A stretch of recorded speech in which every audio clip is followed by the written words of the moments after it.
Bismillahirrahmanirrahim. Assalamualaikum warahmatullahi wabarakatuh. Waalaikumsalam warahmatullahi wabarakatuh. Waalaikumsalam warahmatullahi wabarakatuh. Warahmatullahi wabarakatuh. Alhamdulillahirrabbilalamin. Halo semuanya, selamat pagi untuk teman-teman semua. Pagi Kak. Pagi. Alhamdulillah, kita kembali lagi bersama Tajir Inkubator Bisnis dalam rangka acara yang namanya sekarang adalah Markas Tajir. Di mana Markas Tajir ini adalah kependekan dari Marketing Komunikasi buat bisnismu beraksi. Nah, nanti kita bakal berbincang-bincang sedikit tentang gimana sih caranya melakukan komunikasi pemasaran yang baik agar bisa membuat bisnis kita semua di sini beraksi gitu ya. Nah, oleh pemateri kita yakni adalah Pak Fahmi Ibrahim. Kebetulan namanya sama dengan saya sendiri, Fahmi. Ya, selamat datang Pak Fahmi. Assalamualaikum warahmatullahi wabarakatuh. Selamat datang juga untuk semua. Waalaikumsalam. Waalaikumsalam warahmatullahi wabarakatuh. Baik, alhamdulillah Pak Fahmi telah berada di antara kita semua pada hari ini untuk memberikan materi mengenai marketing komunikasi. Dan sebelumnya kita sapa-sapa dulu Direktur dari Direktorat Bisnis Inovasi dan Sistem Inkubasi kepada Ibu Niken Parwati STMM. Selamat datang Ibu. Terima kasih Fahmi. Terima kasih banyak Pak Fahmi Ibrahim. Ya. Iya. Sama-sama Ibu. Sama-sama. Dan juga kita berikan kesempatan kepada Ibu Putri Wulandari, STMSC yang akan memberikan sambutan serta pembukaan pada hari ini.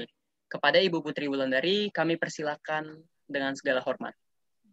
Terima kasih kepada Mas Fahmi, MC kita hari ini, dan terima kasih untuk Pak Fahmi Ibrahim, namanya sama nih Pak, jadi harus pelan-pelan ngomongnya. Jadi terima kasih Pak Fahmi Ibrahim sudah meluangkan waktunya untuk mengisi materi di hari ini, di hari Selasa. Ini webinar pertama kita Pak setelah libur panjang dari bulan Desember Januari. Jadi ini di webinar pertama di tahun ini, di bulan Februari.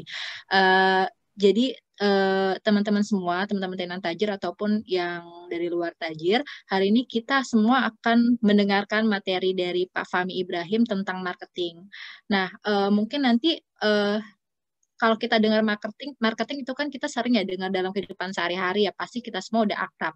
Nah, kenapa Tajir Inkubator Bisnis mengangkat ini? Karena marketing itu pasti suatu hal yang nggak bisa dipisahkan dari dunia bisnis. Nah, kita nggak perlu paham full banget tentang marketing, yang penting kita tahu konsep dasar dari marketing itu sendiri seperti apa. Nah, makanya hari ini di kesempatan pagi ini kita mengundang Pak Fahmi Ibrahim, beliau adalah dosen juga di Universitas Al-Azhar untuk sharing ilmu buat teman-teman semua tentang marketing di dunia bisnis. Nah, buat teman-teman semua nggak usah ragu-ragu buat nanya langsung, karena kita langsung ketemu nih tatap muka sama pakarnya gitu, pakar yang di marketing. Jadi jangan ragu-ragu nih kalau misalnya malu ngomong langsung, boleh nanya aja lewat kolom chat, nanti dibantu sama MC untuk bertanya gitu. Yang penting semoga ilmu yang hari ini bisa bermanfaat buat teman-teman semua, dan juga terima kasih buat Pak Fahmi Ibrahim yang sudah meluangkan waktu di hari ini. Mungkin itu aja dari saya. Terima kasih Mas Fahmi. Assalamualaikum warahmatullahi wabarakatuh. Waalaikumsalam warahmatullahi wabarakatuh. Terima kasih Ibu Putri Wulandari atas sambutan serta pembukaan untuk acara Markas Tajir, yaitu adalah webinar pertama kita di tahun 2021 ini. Pasti mungkin teman-teman yang udah nunggu-nunggu nih acaranya Tajir di tahun 2021 yang nanyain gitu kan. Nah, ini adalah acara pertama kita, yaitu Markas Tajir, Marketing Komunikasi buat bisnismu beraksi. Tapi sebelum kita masuk ke sesi pemateri, alangkah baiknya kita berkenalan dulu kali ya dengan Pak Fahmi Ibrahim. Saya izin share screen lagi untuk memperlihatkan beliau.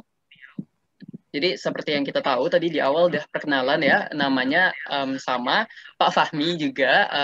Pak Fahmi Ibrahim lebih lengkapnya S.Sos MIKOM. Kemudian beliau adalah dosen dari program studi ilmu komunikasi di Fakultas Ilmu Sosial dan Ilmu Politik. Dan beliau pernah juga mengambil S1 di Universitas Padjadjaran di Faculty of Communication Science, Social Science di Major in Public Relation, dan S2-nya di Universitas Mercu Buana untuk Master of Communication Science, mohon maaf. Kemudian work experience beliau sekarang menjadi dosen, tapi sebelumnya juga pernah bekerja di Vision, Fox Network Group, Skynindo, Astro, dan SCTV. Dan beliau juga mendapat sertifikasi di CFA Academy Jakarta 2020, Bali Training Jakarta 2020, Udemy Academy tahun 2020 juga. Dan tentunya beliau sebagai public relation tentunya memiliki skill entrepreneurship, kemudian juga memiliki skill di bagian streaming, di marketing communication, dan PR, dan juga ada skill di TV and radio broadcasting.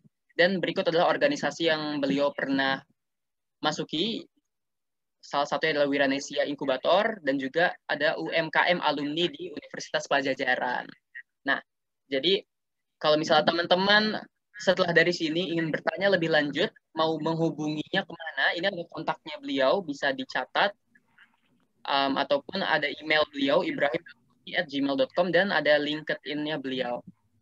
Baik, kalau begitu teman-teman sudah penasaran dengan materi yang akan beliau sampaikan, kalau begitu dengan segala hormat, kami persilakan Bapak Fahmi Ibrahim, SSOS MIKOM. Baik, terima kasih. Assalamualaikum warahmatullahi wabarakatuh. Terima kasih Mas Fahmi, juga Ibu Niken Parwati, dan beberapa rekan-rekan lain peserta yang memang sudah join. Bismillahirrahmanirrahim. Allahumma sholli ala sayyidina Muhammad wa ala ali Muhammad. Rabbi sholli sadri wa yassir amri wahlul 'uqdatam min lisani yafqahu qawli. Terima kasih sudah diperkenalkan dari Mas Fahmi ya. Jangan-jangan yang jadi host sebetulnya moderatornya saya nih ya, Fahmi Ibrahim, sementara narasumbernya Fahmi Adam nih. Takutnya ketukar nih. Kalau dilihat silsilahnya sih Adam lebih dulu ya dari Ibrahim kan? Iya Pak. Jadi dari segi usia mungkin kebalik, tapi dari silsilah lebih dewasa mestinya gitu. Terima kasih tadi sudah diperkenalkan. Sekilas saja memang betul tadi latar belakang saya memang banyak di media, karena dari kampus juga memang udah berangkat dari ilmu komunikasi, kemudian lebih spesifiknya di major public relations, bahkan di S2-nya juga mengambilnya di marketing communication. Sementara sebagai praktisi, dunia broadcast memang nggak jauh-jauh dari saya, sampai akhirnya semua teknologi shifting ke digital, dan saya berkecimpung juga di dunia streaming dan OTT ya, over the top. Jadi hal-hal yang sifatnya digital, alhamdulillah begitu masuk di dunia itu sudah dari awal-awal ikutan. Tapi bagi Anda yang memang baru kenal apa itu marketing digital, nggak usah khawatir. Kita sama-sama berangkat dari nol. Kenapa? Karena itu yang namanya algoritma segala macam itu berubah tiap bulan sekali gitu loh. Jadi kalau kita merasa udah pakarnya di IG nih, belum tentu. Ketika algoritma itu berubah di bulan depan, mungkin kita nggak menguasai dan kita ketinggalan, ya udah. Justru yang baru-baru ini yang lebih memahami algoritma itu yang akan lebih paham gitu loh. Ya. Jadi banyak hal-hal sebetulnya yang bisa kita pelajari, khususnya di dunia UMKM ini ya. Nah, terutama tajir nih kan sesuatu yang insya Allah bisa membuat kita tajir ya gitu kan. Dan dengan ilmu-ilmu yang nanti akan saya berikan, insya Allah bisa bermanfaat. Kalau boleh saya share screen.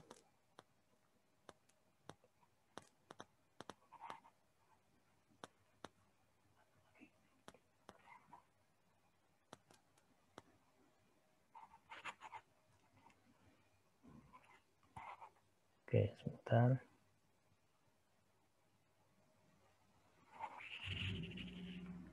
Nah, di layar ini ada slido.com.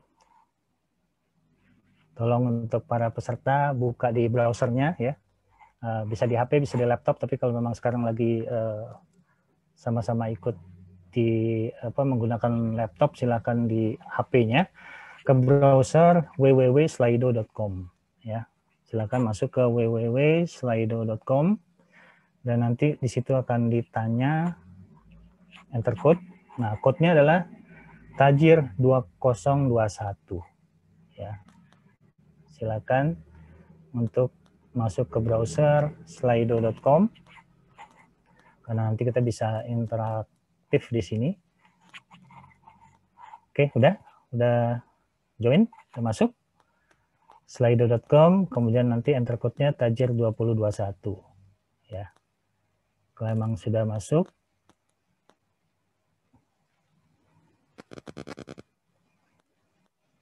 oke. Sambil nunggu yang masuk. Nah, di sini ada pertanyaan nih. Bagi yang sudah masuk, silakan. Anda ini teman-teman tertarik punya bisnis atau usaha sendiri nggak sih? Gitu kan pertanyaannya. Nah, itu kita bisa lihat tuh. Baru mulai aja, walaupun baru 3 orang, semuanya jawab ya. Ya, berarti kan memang minat kita adalah salah satunya di bisnis. Makanya dengan mengikuti kegiatan ini, insya Allah kita bisa mendapatkan tambahan ilmu. Ya. Nah, kita lihat lagi nih, ini udah ada 5, dan mudah-mudahan yang lain juga nambah, dan saya kok yakin ya, 100% atau mendekati paling nggak 100% itu tertarik pada dunia bisnis ataupun punya usaha sendiri. Ya. Oke, kita sambil nunggu nih. Ada berapa peserta tadi? Kalau nggak salah yang udah partisipannya udah di atas 15, paling nggak ada 10 lah, kita tunggu. Karena dari sini kita bisa lihat minat kita terhadap bisnis itu sejauh mana sih? Baik yang udah punya maupun yang belum ya. Kayak gitu. Satu lagi nih, kita tunggu nih. Yang belum join, silakan. Oke.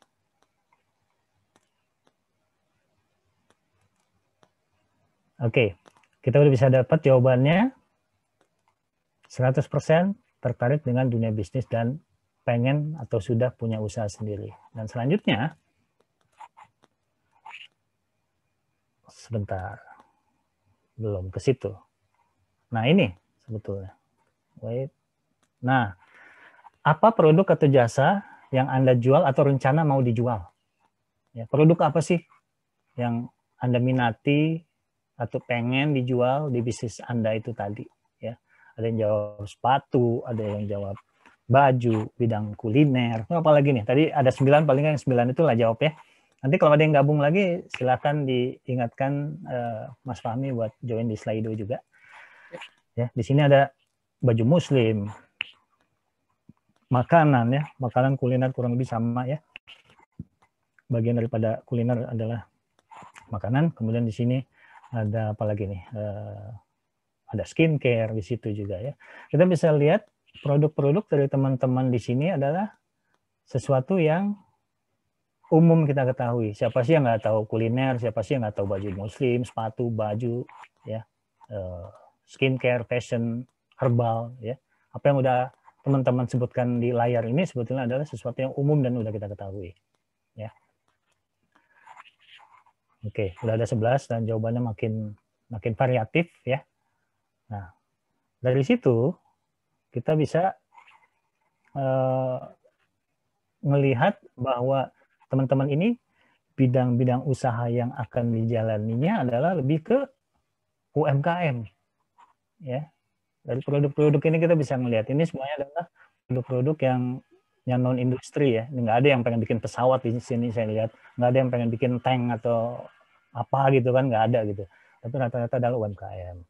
Oke, sambil kita lihat di sini ada outlook daripada UMKM atau small medium enterprise. Ya. Sebelum kita berangkat kemana-mana, kita harus tahu dulu nih sebetulnya nih UMKM itu kayak apa sih dan besarannya berapa banyak sih di Indonesia ya.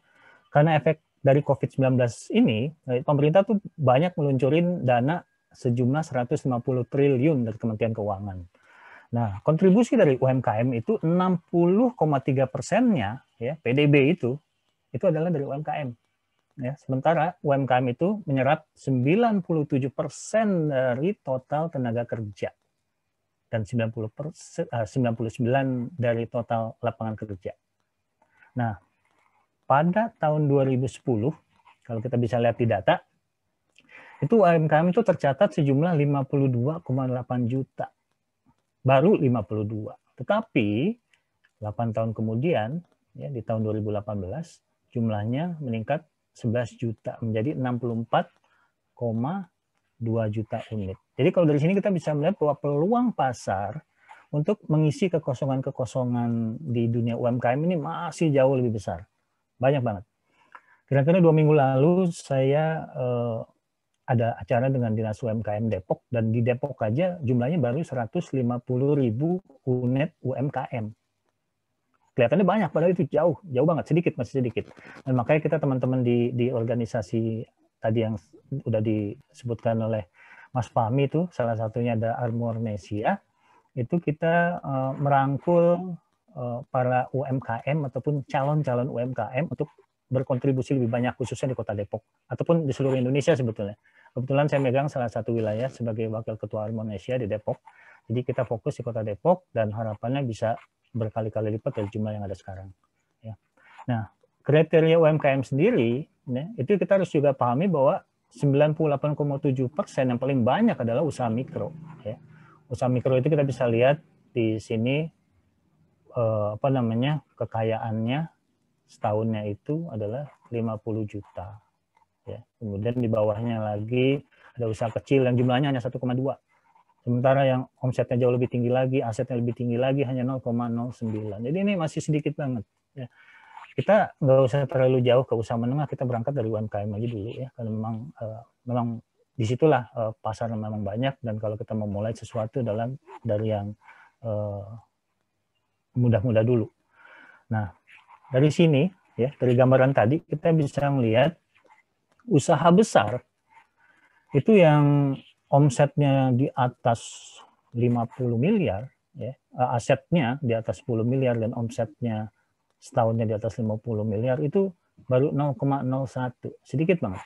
Sementara yang banyak bermain, ya mungkin kita ini semua, adalah di usaha mikro, ya, yang tadi jumlahnya 98,7%, seperti itu. Ya. Nah, sekarang kita pengen lihat nih dari teman-teman, sebentar.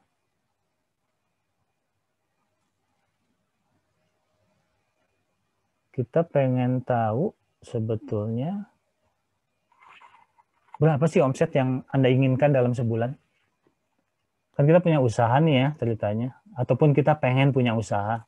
Berapa gambaran kira-kira omset dalam sebulan? Ya, nggak usah setahun lah, sebulan kita pengennya dapat pemasukan berapa sih dari usaha kita itu? Silakan diisi di situ, di slide tadi itu. Berapa omset yang Anda inginkan? 5 juta kah? 10 juta kah? Gitu. Ada yang bilang di atas 10 juta nih pengennya gitu. Ini sebulan ya, ini omset ya, bukan keuntungan. Ini adalah omset. Ada yang 8 sampai 10 juta, di atas 10 juta.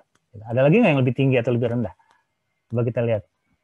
Paling nggak ada beberapa yang bisa kita ambil kesimpulan nih dari apa yang udah diisi oleh teman-teman di sini. Wah, bahkan ada yang di atas 50 juta. Ini luar biasa. Memang hal-hal seperti ini, target-target yang ini ya, yang harus ditanamkan oleh para UMKM pemula khususnya. Karena kalau tanpa target biasanya kita ya asal-asalan aja kayak gitu. 80 juta, Masya Allah. Kemudian ada di bawahnya lagi 30 juta, ada yang 20 juta, di atas 50 juta dan 10 juta. Nah, di sini kalau kita bisa lihat, ini adalah rata-rata memang omset UMKM. Gitu loh. Ya, 6 juta. Ya. Ini bisa kelihatan dari produk-produk yang tadi udah disebutkan, ada sepatu, ada kuliner, ada fashion. Kurang lebih memang omsetnya kurang lebih bakalan seperti ini, gitu loh. Ya. Lain halnya ketika kita memang menjual sebuah produk yang massal dan bisa dapat omset miliaran. Tapi tadi dari paparan yang udah disebutkan produk-produk kuliner apa yang diminati dan pengen dijual oleh teman-teman, nggak ada yang menyebutkan yang omsetnya kira-kira bisa melebihi itu. Tapi nanti kita cari tahu gimana caranya supaya bisa meningkatkan omset jauh lebih tinggi lagi. Nah, dari yang udah disebutkan oleh teman-teman tadi, ya, itu kan tadi ada yang 5 juta, 10 juta, 8 juta. Ini kita bisa lihat nih, kita berada di posisi mana sebetulnya ketika kita mulai berbisnis. Ya, sebagai pemula, ya, kita menempatkan diri omset rata-rata per bulannya, ya, ini bukan per tahun, sekali lagi ini per bulannya. Itu kalau kita baru mulai omsetnya baru di bawah 5 juta, kita nganggap diri kita adalah sebagai pemula. Dan dari situlah kita harus punya target gimana caranya supaya kita bisa naik kelas ke level ultra mikro di atas 5 juta sampai 15 juta. Ya. Kalau tadi ada yang menyebutkan 20 juta, berarti dia udah di kelas mikro. Harapannya kan seperti itu. Ada lagi tadi menyebutkan 80 juta, berarti dia masuk di usaha kecil. Dan seterusnya, dan seterusnya. Nah, kalau memang kita perhatikan di data ini, 98,6% itu masih bermain di level mikro. Jadi rata-rata omset per bulannya adalah masih di bawah 25 juta. Ya. Nah, gimana cara kita meningkatkan supaya bisa lebih daripada itu? Nah, nanti di sesi-sesi selanjutnya akan kita sebutkan. Tapi paling nggak kita harus tahu dulu, kurang lebih latar belakang kita ini posisinya di mana sih, gitu kan? Nah, kalau kita lihat keluar, itu ekspor produk UMKM di Malaysia aja tuh udah di atas 20% loh. Di Vietnam 17%, di Thailand udah 35%, Cina jauh lebih lagi 70%, Korea 60%, Jepang 55%. Sementara Indonesia berapa? Indonesia baru 14,5%, masih di bawah Vietnam. Padahal Indonesia itu 99% adalah pelaku UMKM. Ya, jadi masih banyak nih yang harus kita kejar. Nah, teman-teman di sinilah nanti termasuk salah satu pelaku UMKM juga yang akan meningkatkan ekspor-ekspor barang-barang itu nanti. Insya Allah ya, seperti itu. Nah, kita beralih ke marketing communication nih pelan-pelan. Ya. Nah, di sini sebagai dasar kita juga harus paham ketika kita mau menerapkan apa yang namanya marketing communication, itu kita harus memahami 5 ini. Ya, disebut dengan 5 finger story lah. Di situ ada advertising, ada PR and publicity, ada direct marketing, ada personal selling, ada promotion. Ya, kita bahas sedikit satu-satu. Ya, advertising. Nah, ini kita sering dengar lah ya, atau iklan, gitu ya. Ini kan bentuk komunikasi yang berbayar, yang infonya adalah bisa berupa produk, bisa berupa jasa, juga bisa berupa image dari perusahaan, ya, informasi tentang perusahaan itu. Nah, ini sifatnya berbayar. Apakah kita sudah sampai di level ini? Kita masuk di sini. Nah, kita lihat dulu ke bawahnya. Kemudian adalah PR and publicity. Ini publisitas yang sifatnya mestinya tidak bayar. Ini memang gratis, dan publisitas kan gratis. Nah, ini adalah rangsangan non-personal atas permintaan produk dan jasa dengan membuat berita secara komersil di media. Yang kita garis bawah ini adalah kita menginformasikan produk kita secara gratis. Simpelnya seperti itulah kurang lebih. Ya. Caranya gimana? Nanti kita bahas lebih lanjut. Nah, ke bawahnya ada direct marketing. Nah, metode ini biasanya ini organisasi berkomunikasi langsung dengan konsumen untuk mendapatkan respon, transaksi, dan lain sebagainya lah. Ya. Apakah kita sebagai UMKM udah berada di level ini? Nanti kita lihat. Apakah di personal selling yang selanjutnya? Itu komunikasi human to human lah, orang ke orang, di mana penjual ini mencoba memujuk calon pembeli buat ngebeli produk atau jasa yang ditawarin. Ya, ini biasanya kalau kita lagi jalan nih kan nggak sedikit ya, yang suka ada sales datengin kita, misalnya mbak-mbak yang jualan rokok, ini Pak ada rokok baru nih, beli dong, ini murah loh, promo loh, bla bla bla dan sebagainya. Kemudian ada lagi yang nawarin sendal sendal produk UMKM yang biasa mas-mas keliling dengan bawa tas besar gitu kan. Dia tuh melakukan personal selling, dia tawarin ke kita dengan membujuk dengan kalimat-kalimatnya. Nah, itulah yang dilakukan oleh dia. Kemudian di bawahnya ada promotion, itu menciptakan keramaian, ini lebih ke eksibisi ketika ada pameran misalnya. Kemudian ada seperti yang kita lakukan ini webinar juga, kalau kita ini tujuannya mempromosikan sebuah produk, ini juga termasuk bagian dari promotion. Nah, kita sebagai UMKM itu di mana nih kita pengen ngambil langkah awal, karena itu adalah langkah yang paling dekat yang bisa kita lakukan. Kalau kita melakukan tadi advertising dengan biaya yang besar, dengan media-media yang besar, sanggup nggak? Kemungkinan kan omset di bawah 15 juta habis buat satu iklan sendiri itu di media. Jadi oke, kita sebagai UMKM kita coret dulu itu tuh. Apakah PR and publicity memungkinkan buat kita mempromosikan produk kita? Bisa aja. Karena memang ini yang diperlukan adalah jaringan. Ketika kita kenal dengan media-media, ketika kita kenal dengan sebuah dinas di kota, ya, terutama dinas komunikasi, dia akan membantu kita buat dinas komunikasi dan juga UMKM akan membantu kita buat mempromosikan produk kita di jaringan-jaringan mereka. Karena mereka juga ada media-media baik sosial maupun online maupun offline yang bisa nge-push produk kita. Ya, ini bisa kita lakukan. Nah, direct marketing, kalau organisasi kita masih kecil, kita kayaknya belum ada energi itu buat melakukan itu, ya. Tapi kalau kita organisasi sudah semakin besar, kita punya tim, nah tim itulah yang bisa melakukan komunikasi langsung ke pelanggan. Misalnya telemarketing lah, kan nggak sedikit yang udah ditawarkan buat join asuransi lah, join KTA, ngambil KTA dan sebagainya, itu kan marketing direct marketing yang dilakukan oleh mereka baik melakukan lewat telepon ataupun lewat blast di sosial media kita.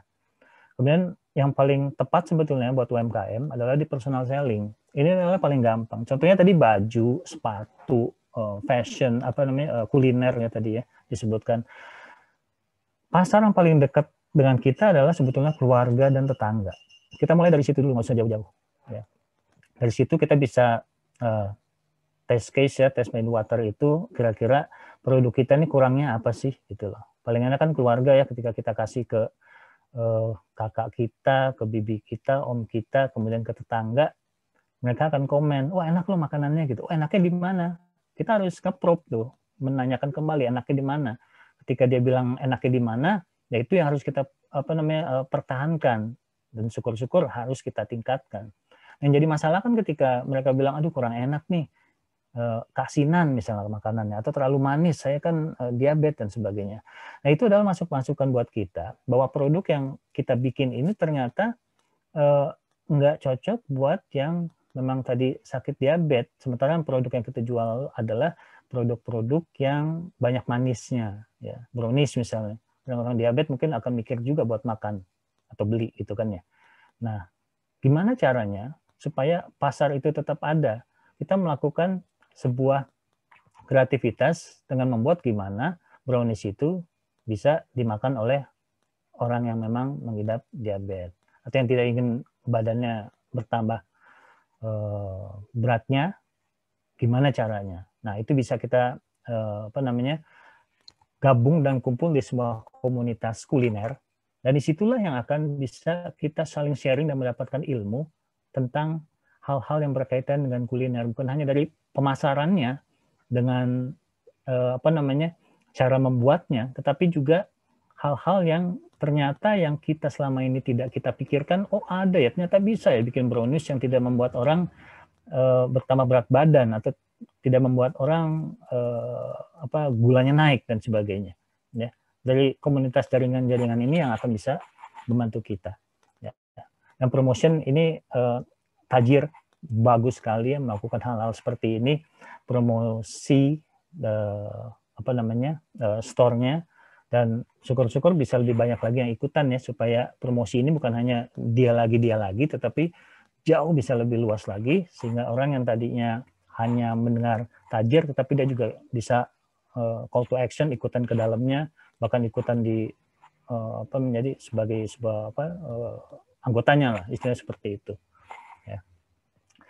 Kita lanjut ke sini, ke peluang-peluang yang kita lihat ketika kita mau melakukan sebuah pemasaran. Jangan lupa, kita tuh selain tahu produk kita, kita harus tahu tuh targetnya siapa. Tadi saya udah sebutkan bahwa ketika target kita itu tepat, udah enak deh, udah istilahnya kita naik sepeda tuh udah lepas tangan gitu lah. Ya, ada sasarannya udah pas banget. Yang salah adalah ketika kita mempunyai produk, ya, contohnya produknya adalah tadi disebutkan kuliner, tetapi minumannya adalah yang mengandung gula yang sangat banyak. Nah, target kita jual ke manula, itu jelas sudah nggak pas banget. Ya. Yang tepat adalah ke mereka-mereka yang memang kiranya masih muda dan tidak memikirkan masalah gulanya terlalu manis atau dan sebagainya, karena minuman-minuman yang banyak dijual di pasaran itu kan pasti ada rasa manisnya gitu kan ya. Jadi sasarannya memang harus tepat, jangan sampai kita salah. Kemudian di mana sih target marketnya nih ya, nanti kita akan bahas lebih jauh fokusnya kita mau di mana, karena banyak banget pasar segmen dari segi usia, jenis kelamin yang bisa kita jadikan target pasar.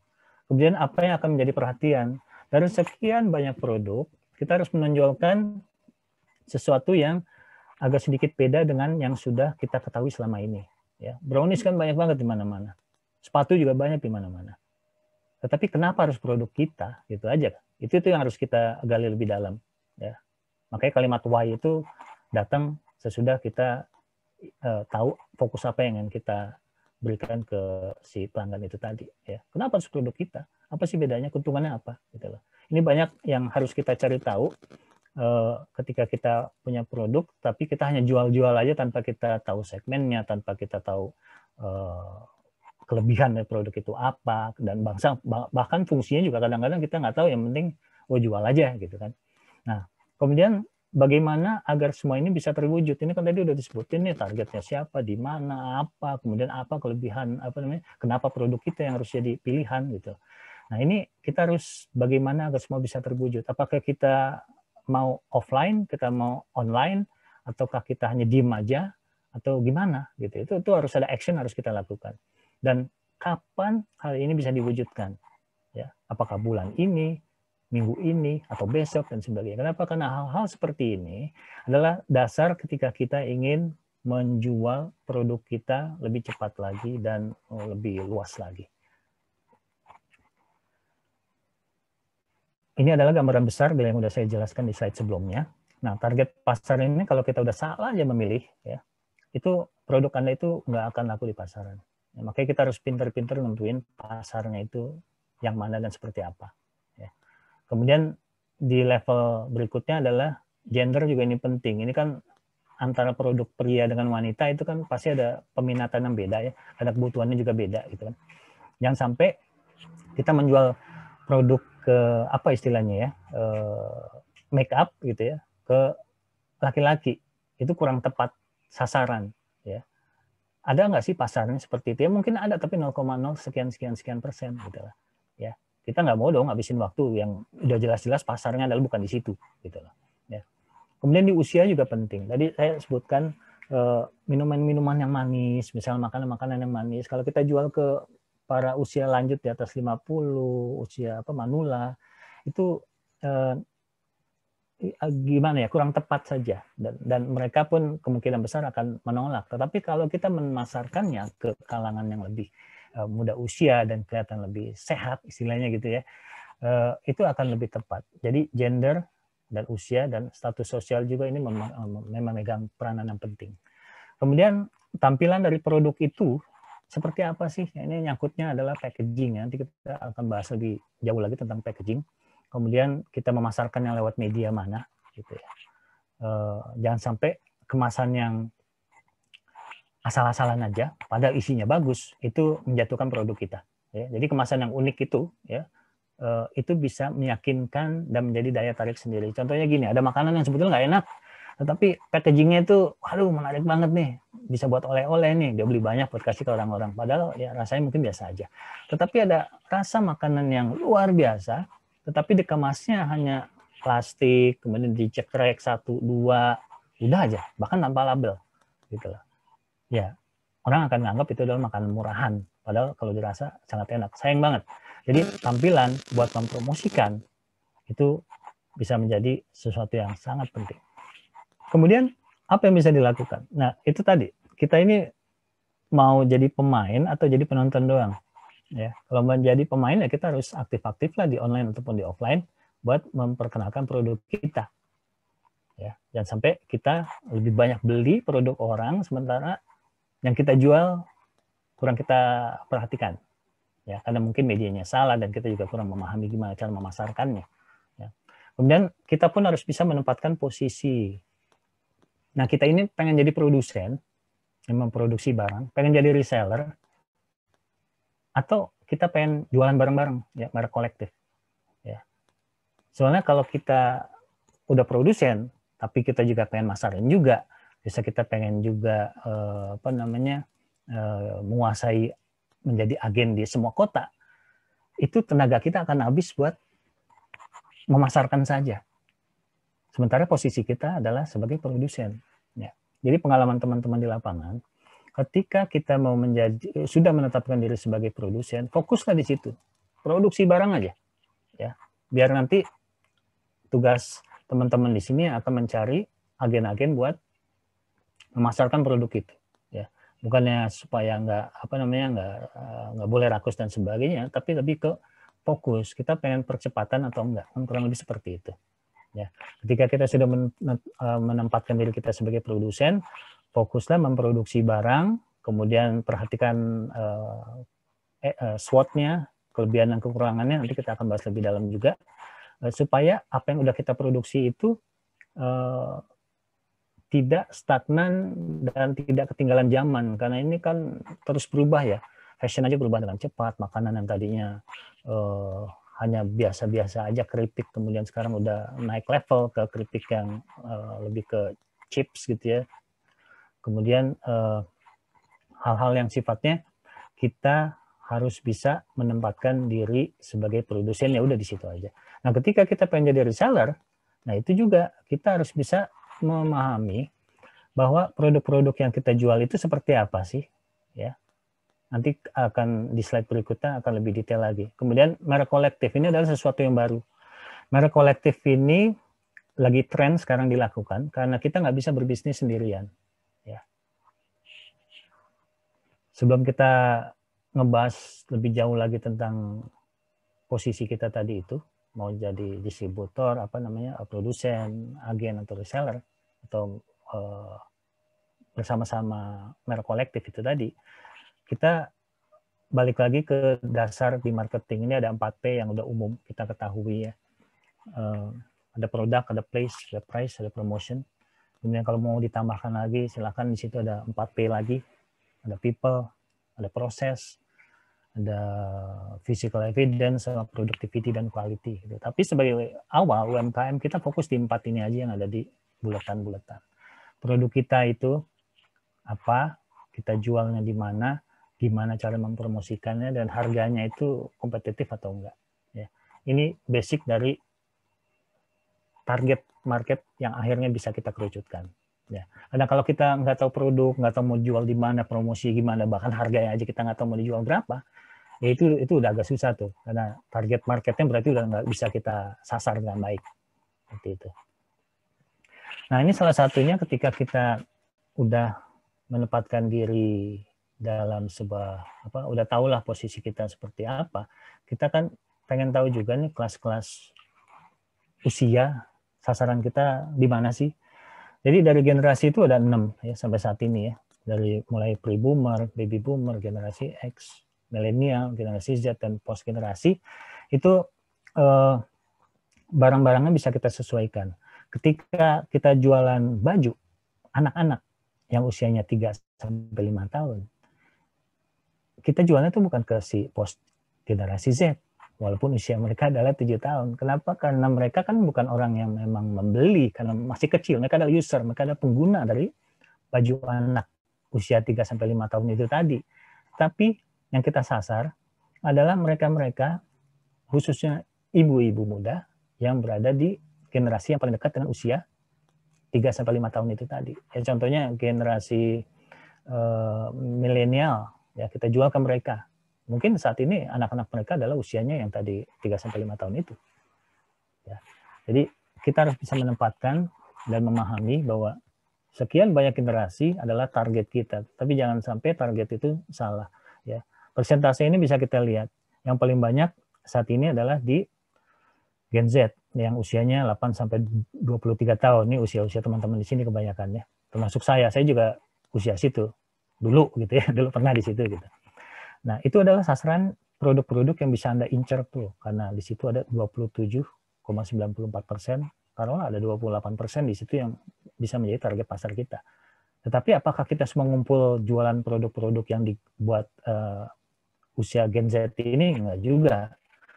Walaupun di situ ada yang namanya baby boomer yang hanya 11,56%, ini usia-usia yang udah di atas 56 ini nggak menutup kemungkinan kalau kita punya produk yang memang cocok buat usia-usia lanjut itulah target kita.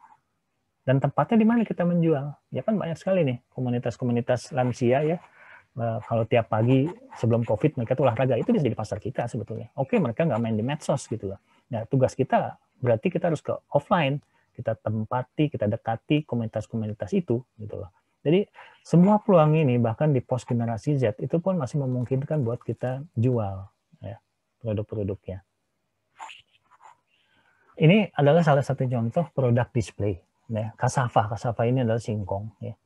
Tadi saya udah singgung kalau packagingnya aja nggak menarik, gimana kita bisa memasarkan dan naik kelas lebih jauh lagi. Kayak gitu. Di sebelah kiri sebagai contoh nih, kita ada singkong original. Ya. Kalau boleh, ya teman-teman di sini milih dari ada berapa nih? Ada 7 produk. Mana yang bakal dibeli lebih dulu? Boleh dong, mau milih mana silakan aja disebutkan produknya di sini.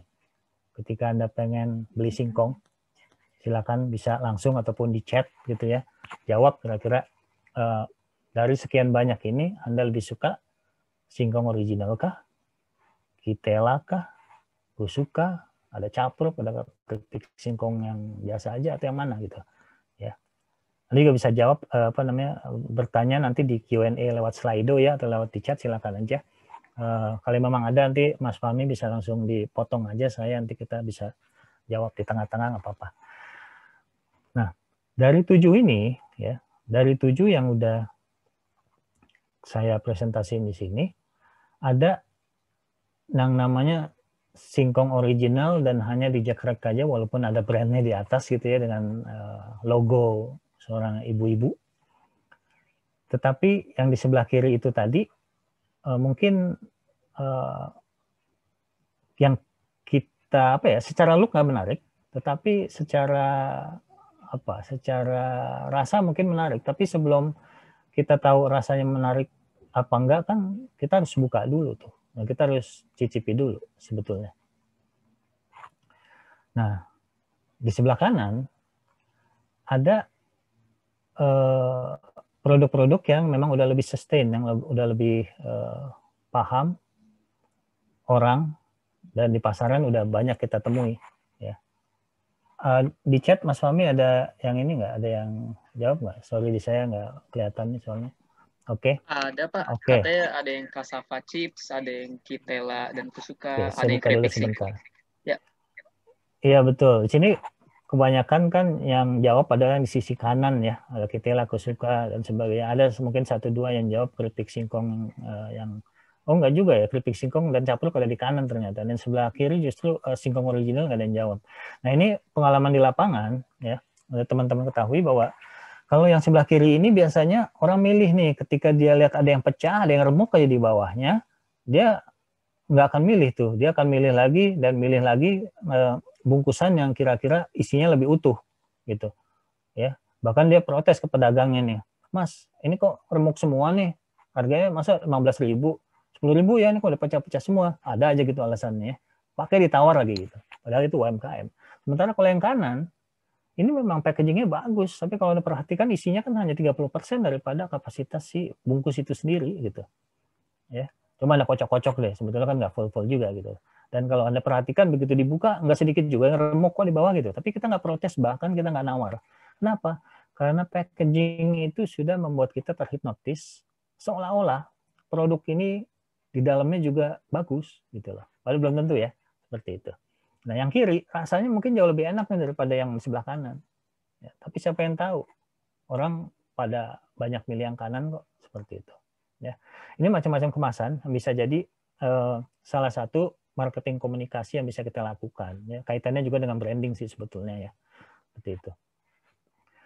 Nah, kita ke produk display yang selanjutnya. Ini ada produk-produk yang sebetulnya sederhana, ya. Tape, Anda tahu ya tape ya, yang suka keliling, dipikul, jualan gitu kan ya. Tapi tiba-tiba dia naik kelas tuh, ya. Dia naik kelas menjadi tape yang seolah-olah adalah luar biasa. Padahal source-nya sama-sama juga dari singkong-singkong juga, seperti itu. Tapi karena dikemas secara menarik dan diolah, dibentuk si tape ini jadi crispy, itu yang mengundang orang jadi pengen tahu. Nah ini yang tadi bisa menjawab apa sih yang menjadi keunggulan singkong kita dibandingkan singkong yang keliling misalnya seperti itu. Ya. Dan ini bisa awet sekian lama dan bahkan mungkin tanpa bahan pengawet mungkin gitu kan. Nah dari tape crispy ini kita bisa lihat di sebelah kanannya biasanya kalau lebaran banyak yang jual kue-kue seperti ini. Dan nggak sedikit yang pakai kotak, mika, transparan, dan hanya stiker aja, plek gitu. Oke, itu memang minimal yang bisa dilakukan. Tapi semakin ke sini kan orang lagi-lagi ngeliat packaging. Dengan harga yang sama nih, packagingnya lebih bagus yang dibungkus dengan karton nih, gitu kan. Bahkan di situ ada logo-logo, ada nomor teleponnya, bahkan disebutkan ini isinya berapa buah. Jadi ada informasi-informasi yang membuat orang jadi lebih menarik dengan packaging yang tadinya dari stiker ditambah dengan bungkusan seperti ini, yang kue lebaran. Kemudian di sebelah kanannya ada twister. Ya, ini kan daun kelor. Daun kelor itu dulu kan nggak ada yang melirik ya, tapi sekarang seiring dengan kebutuhannya dan manfaatnya, daun kelor ini banyak dicari orang. Dan orang yang kreatif dari segi produksi itu mengolah ini menjadi sebuah makanan ya, yang cheap gitu, yang betul-betul jadi seperti keripik ya, kita sebutnya jadi keripik daun kelor. Nah, dikemas dengan sesuatu yang menarik dan informasi yang menarik, jadilah dia sebuah produk yang jadi naik kelas. Kemudian kalau minuman gimana? Kalau minuman ini banyak banget botolnya ya. Anda kan suka beli tuh minuman kopi-kopi yang biasa di deliver online ya. Itu kan semuanya gelas sedotan biasa ya. Tetapi semakin ke sini itu ditambah sedotan, oke, gelas transparan, tetapi ada tulisan-tulisan yang dibikin pakai spidol supaya kesannya lebih personal. Nah, hal seperti itu membuat kita jadi lebih merasa diperhatikan, ya. Padahal kemasannya sih nggak beda jauh dengan yang lain, tetapi apa yang membedakan kita dengan yang lain, yaitu dia personalnya lebih dapat gitu. Nah, gelas-gelas ini bisa macam-macam ukurannya, disesuaikan, dan buatlah sesuatu yang memang yang masih jarang ada di pasaran, karena itu biasanya akan menarik orang buat melirik kemudian membeli. Apalagi kalau kita jualnya online ya, itu mereka kan melihat, bukan memegang atau merasakan. Ya. Nah, di bawahnya ini ada Lukba. Ini tadi yang saya sebut dengan merek kolektif. Ya. UKM-UKM ini, itu kan biasanya masing-masingnya jualan. Kita punya keripik singkong tadi, ada keripik pisang juga.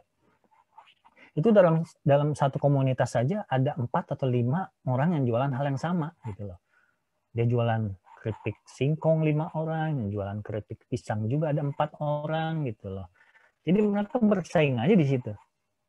Nah, semakin ke sini itu ada yang namanya merek kolektif. Jadi dalam komunitas itu semuanya memproduksi singkong, semuanya memproduksi keripik pisang, itu mereka disatukan. Jadi mereka ada yang namanya pelatihan. Ini enaknya kita kalau kita ikut organisasi atau komunitas ya, pelatihan-pelatihan itu jadi bisa sama-sama kita ikuti. Jadi gimana cara membuat keripik singkong atau keripik pisang yang lezat dan menarik ya. Dan nanti itu dikurasi oleh komunitas itu gitu. Oke, ini rasanya kayaknya kurang manis nih, tambahin dikit. Atau ini kayaknya terlalu asin, atau kita bikin 2 varian aja. 1 asin, 1 manis.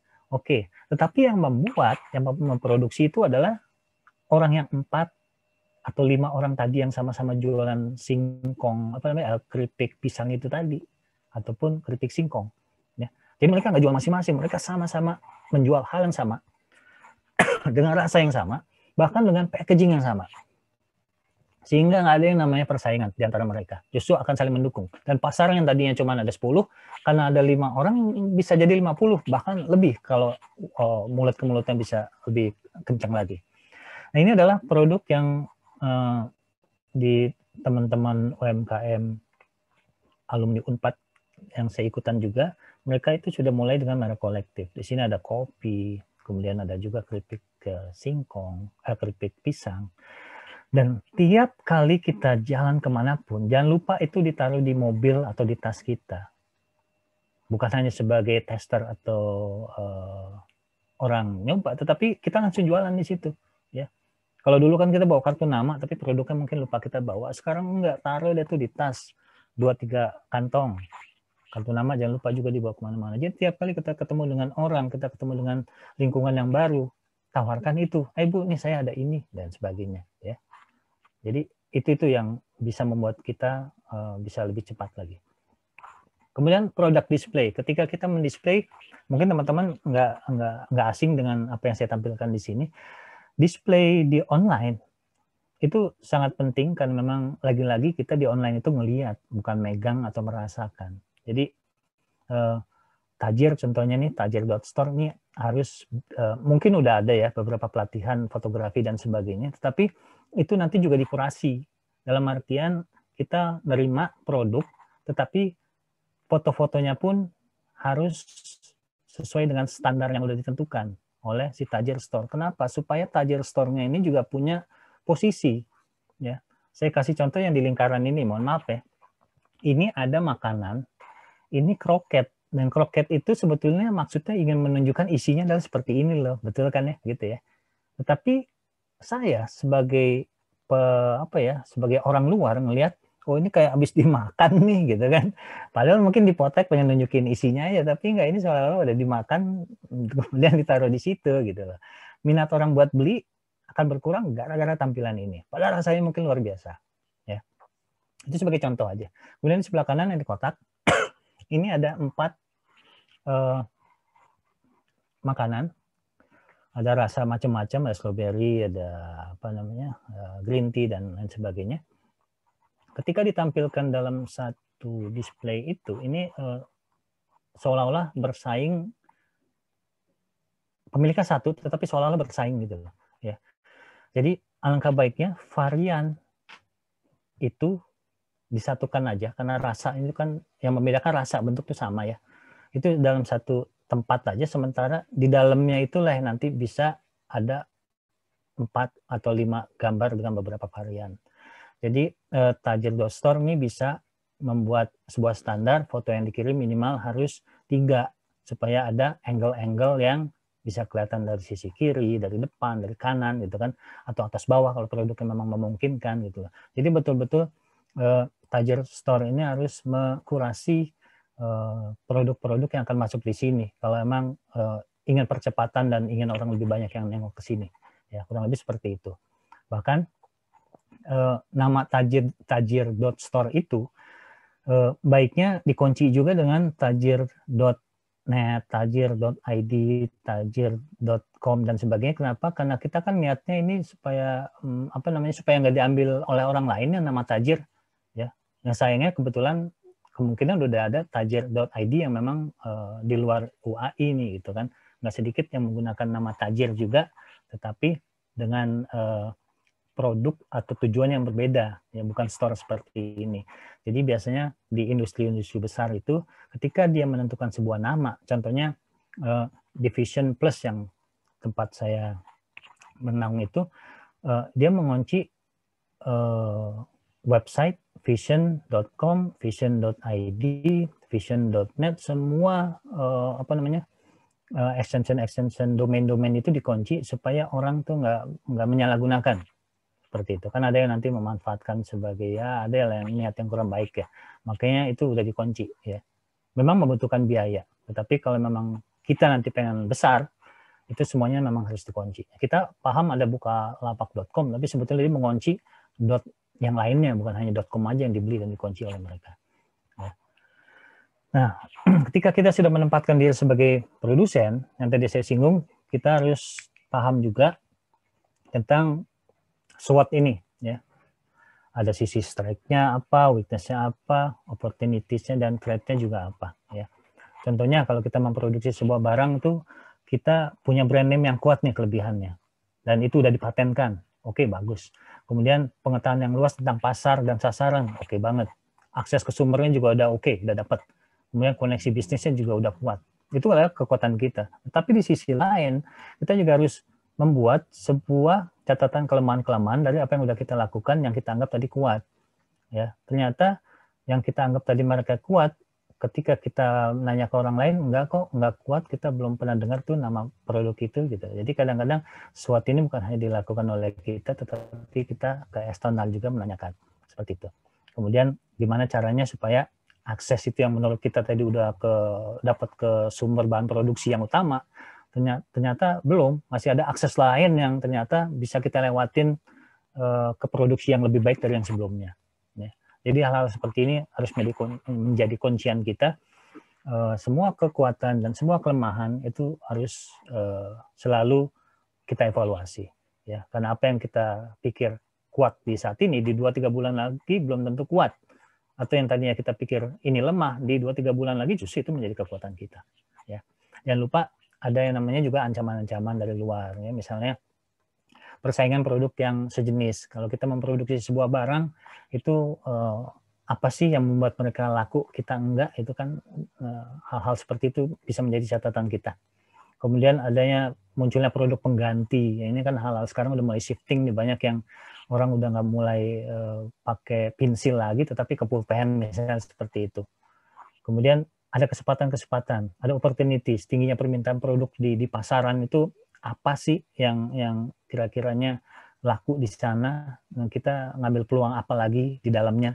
Kemudian bisa juga mengidentifikasikan kebutuhan-kebutuhan kita apa lagi, ya. Apalagi dengan berubahnya peraturannya, undang-undang dan sebagainya, itu kesempatan kita buat berbisnis lebih mudah lagi, ya. Bahkan sekarang satu orang aja bisa ngajukan diri membuat sebuah PT. Kalau dulu kan harus nyetor sekian dan harus ada sekian orang kayak gitu, ya. Kemudian ada yang munculnya teknologi baru, ini juga penting. Kita harus mengikuti perkembangan-perkembangan, ya. Oke, sebelum kita lanjut, Mas Fahmi, ada yang mau ditanyakan nggak di teman-teman? Silakan aja dibacakan di chat, atau kalau memang ada yang mau nanya langsung ataupun di Slido bisa langsung nanya ya, diketik aja di situ di kolom Q&A-nya apa yang mau ditanyakan. Ada nggak kira-kira Mas Fahmi? Baik, dari teman-teman semua, kalau ada yang mau bertanya silakan aja langsung ditanyakan, bisa langsung open mic atau buka tab Q&A di slido.com yang tadi menggunakan kode Tajir 2021, atau kalau misalnya mau lebih mudah juga menggunakan grup chat yang ada di ruangan Zoom ini. Oke, silakan kalau ada yang mau bertanya ya, bisa langsung ditanyakan aja. Untuk saat ini di kolom chat baik di slido.com-nya juga belum ada yang bertanya, Mas. Oke, kita lanjut Ya. kalau gitu ya. Oke. Nah, kita sekarang sesudah dari produsen, kita ke reseller. Ya. Sebagai reseller, kita harus tahu produk kita. Ya, itu udah jelas lah. Kita misalnya pengen jualan tadi sepatu misalnya. Kalau kita nggak tahu bahwa sepatu itu ukuran yang dijual ternyata hanya ukuran 37 sampai 41, sementara ketika ada yang pesan ukuran 42, kemudian kita, oh iya tunggu ya, nanti besok dikirim. Ya ternyata pas kita lihat, ternyata nggak ada 41, ternyata nggak ada ukuran yang diminta ya. Saya udah terlanjur janji nih. Hal-hal seperti itu pasti mengganggu. Makanya di awal kita harus kenali dulu produk kita supaya si pembeli mendapatkan pelayanan yang maksimal. Kemudian, apakah produk yang mau kita resellerkan itu brandnya dikenal atau memang belum seperti itu? Ya, kalau udah dikenal enak, jadi kita nggak terlalu banyak mempromosikan, mengenalkan produk ini.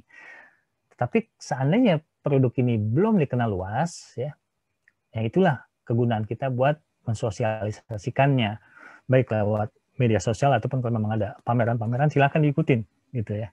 Seperti itu. Dan biasanya kalau kita reseller itu akan dibantu oleh si distributor ataupun yang si produsennya buat mensupport kita dalam menjual dan mempromosikan produk-produknya. Seperti itu. Kemudian bandingkan produk kita dengan produk lain. Ya, tadi udah disinggung ketika kita bikin singkong ya, kok yang punya saya nggak laku-laku ya, sementara yang di sebelah sana tiap hari ada aja yang beli. Jangan-jangan memang bukan dirasa kita sih mungkin udah optimal, tetapi di packagingnya, ya. Kadang-kadang packaging itu adalah sesuatu yang hitungannya detik. Ketika orang lihat packagingnya nggak bagus, dia udah abaikan aja, seperti itu. Ya, hitungannya tuh bukan nunggu sekian lama. Oh ini kok packagingnya sampai dibolak-balik nggak juga. Kadang-kadang hanya hitungan detik aja, mereka udah langsung menolak atau mengabaikan produk yang kurang menarik itu tadi. Kemudian profil perusahaan sama produsen ini juga penting. Jadi ketika si produsen atau perusahaan itu sudah bonafit ya, profilnya sudah dikenal, ada websitenya, alamatnya jelas, dan ketika kita mau bertemu juga dimudahkan. Nah, ini berarti ada sesuatu yang baik. Beda halnya ketika kita tahu juga enggak di mana lokasinya gitu kan. Tiap kali kita pengen janjian kok nggak pernah ditanggepin seperti itu. Ya, ini perlu dipertimbangkan apakah kita layak untuk meresell produk yang dijual oleh perusahaan tersebut. Seperti itu. Yang nggak kalah pentingnya adalah di sistem layanan. Ini lebih ke kita menjaga kondisi kita supaya ketika ada orang yang nanya, kita bisa langsung saat itu juga menjawab. Ya. Dan ketika ada orang yang mesen, misalnya keripik singkong tadi mesen, yang biasanya mesen 10 sampai 100, oke, kita bisa tanganin dan cepat itu si produsen membikinnya, dan kita juga cepat dilayanin. Tetapi gimana seandainya ada pelanggan yang langsung beli 1000, seberapa cepatkah itu? Ya, jangan-jangan si produsennya udah langsung, aduh saya nggak bisa 1000, mohon maaf deh, udah langsung begitu aja. Sementara kita ada pelanggan nih yang mau udah nunggu gitu loh. Maksudnya mau kita bilang maaf Bu nggak bisa, sayang banget itu peluang padahal di situ. Jadi alangkah baiknya kita cari memang produsen yang kiranya bisa memaksimalkan jumlah pesanan-pesanan yang kiranya nanti di luar dari apa yang biasa dipesan seperti itu. Nah, ini gunanya si produsen itu tadi atau si perusahaan membuat sebuah sistem yang merek kolektif itu tadi. Jadi satu produk sebetulnya dibikin oleh beberapa unit di bawahnya dengan rasa dan kemasan yang sama. Ya, itu pentingnya sistem layanan. Kemudian kita balik ke merek kolektif ya atau kolektif brand. Misalnya ada merek crispy, ada merek renyah, ada merek renyes, ada merek gurih. Kemudian ada lagi merek enak, ada merek crunchy, ada merek kripisang, ada merek lezat. Ini ada berapa nih? Ada 8 merek yang sebetulnya dia tuh cuman ngejual satu produk, yaitu keripik pisang. Apakah 8 orang ini mau bersaing terus? Gitu. Kan enggak ya mestinya. Nah, inilah makanya saya mencoba mempromosikan juga kolektif brand ini adalah sesuatu yang memang bisa kita lakukan ketika kita kenal dengan orang atau teman yang produknya ini sama. Ya. Apalagi dalam sebuah komunitas atau dalam sebuah koperasi, nah itu nanti bisa diwadahi oleh si koperasi itu tadi. Jadi nanti dari brandnya, dari pemasarannya itu akan bisa lebih di-leverage lagi ya, dibantu lagi lebih luas lagi oleh koperasi ataupun komunitas ini tadi ya. Gitu. Jadi nggak penting lagi ketika dalam sebuah komunitas ada yang jual, kan biasanya di WhatsApp grup jualan tuh banyak tuh. Ada yang jual keripik singkong si A, keripik singkong si B, keripik singkong si C, dan sebagainya. Kita bingung nih, mau beli yang mana, kok kayaknya sama aja ya gitu kan. Ya, pada akhirnya siapa yang kencang-kencangan melempar aja mungkin itu yang dianggap yang bisa kita beli gitu loh. Nah, kalau dengan adanya seperti ini, siapapun bisa melempar produk ini gitu loh. Dan siapapun bisa menjadi agen atau resellernya. Jadi kolektif brand adalah sesuatu yang menarik yang bisa teman-teman terapkan ketika kita bertemu dengan orang-orang yang produknya atau jasanya bahkan sama. Keuntungannya apa? Keuntungannya adalah kolaborasi usaha. Ya. Jadi di situ kita bisa, ya itu dia tadi, saling collab, saling sama-sama kita mengerjakannya, sama-sama juga kita menjualnya, sehingga kita bisa difasilitasi di mana persaingan usaha dan harganya itu nanti jadi bisa seragam. Soalnya kalau yang tadi kita jual masing-masing, mungkin singkong di A jualnya 15.000, keripik singkong di B 14,5, yang satu lagi 13.000 gitu kan, nggak beda-beda jauh sebetulnya. Demi persaingan harga mereka nurunin harga tuh, yang pada akhirnya ya mungkin jadi nggak nutup biaya produksi, kita nggak tahu. Tapi kalau dengan adanya kolektif brand ini, kita bisa sama-sama menetapkan harga, menetapkan merek, dan kita sama-sama punya target market dan tempat di mana kita jualan yang jelas. Ya. Kemudian bisa mempromosikan posisi pasar. Jadi kalau kita jual masing-masing, itu biasanya kita nggak punya positioning market yang jelas. Kita di sana ada, di sini ada, dan sebagainya. Tapi kalau kita udah berkolab, ya, kita enak nih, kita bisa jualan ke supermarket langsung yang besar, kemudian kita bisa juga jual ke mini market gitu kan. Enak tuh bisa taruh di situ tanpa kita merasa bersaing dengan sesama teman kita. Kemudian keempat adalah kita bisa mempersatukan anggota komunitas, asosiasi atau koperasi. Ini salah satu yang bisa menguntungkan kita ketika kolektif brand itu kita terapkan. Ya. Nah, perjalanan bisnis. Ini Anda pasti ngalamin nih.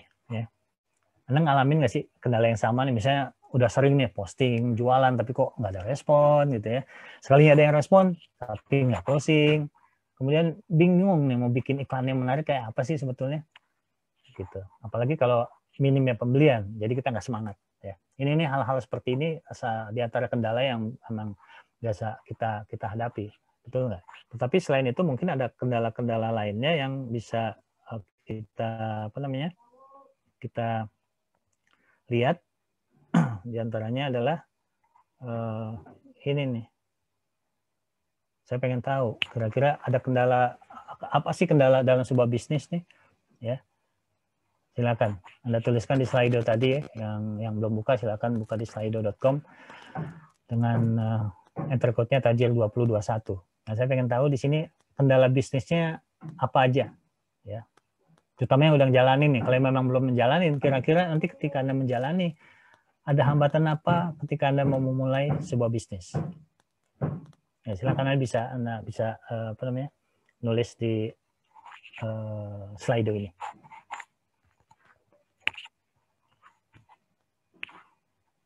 Oke, sambil kita tunggu ya.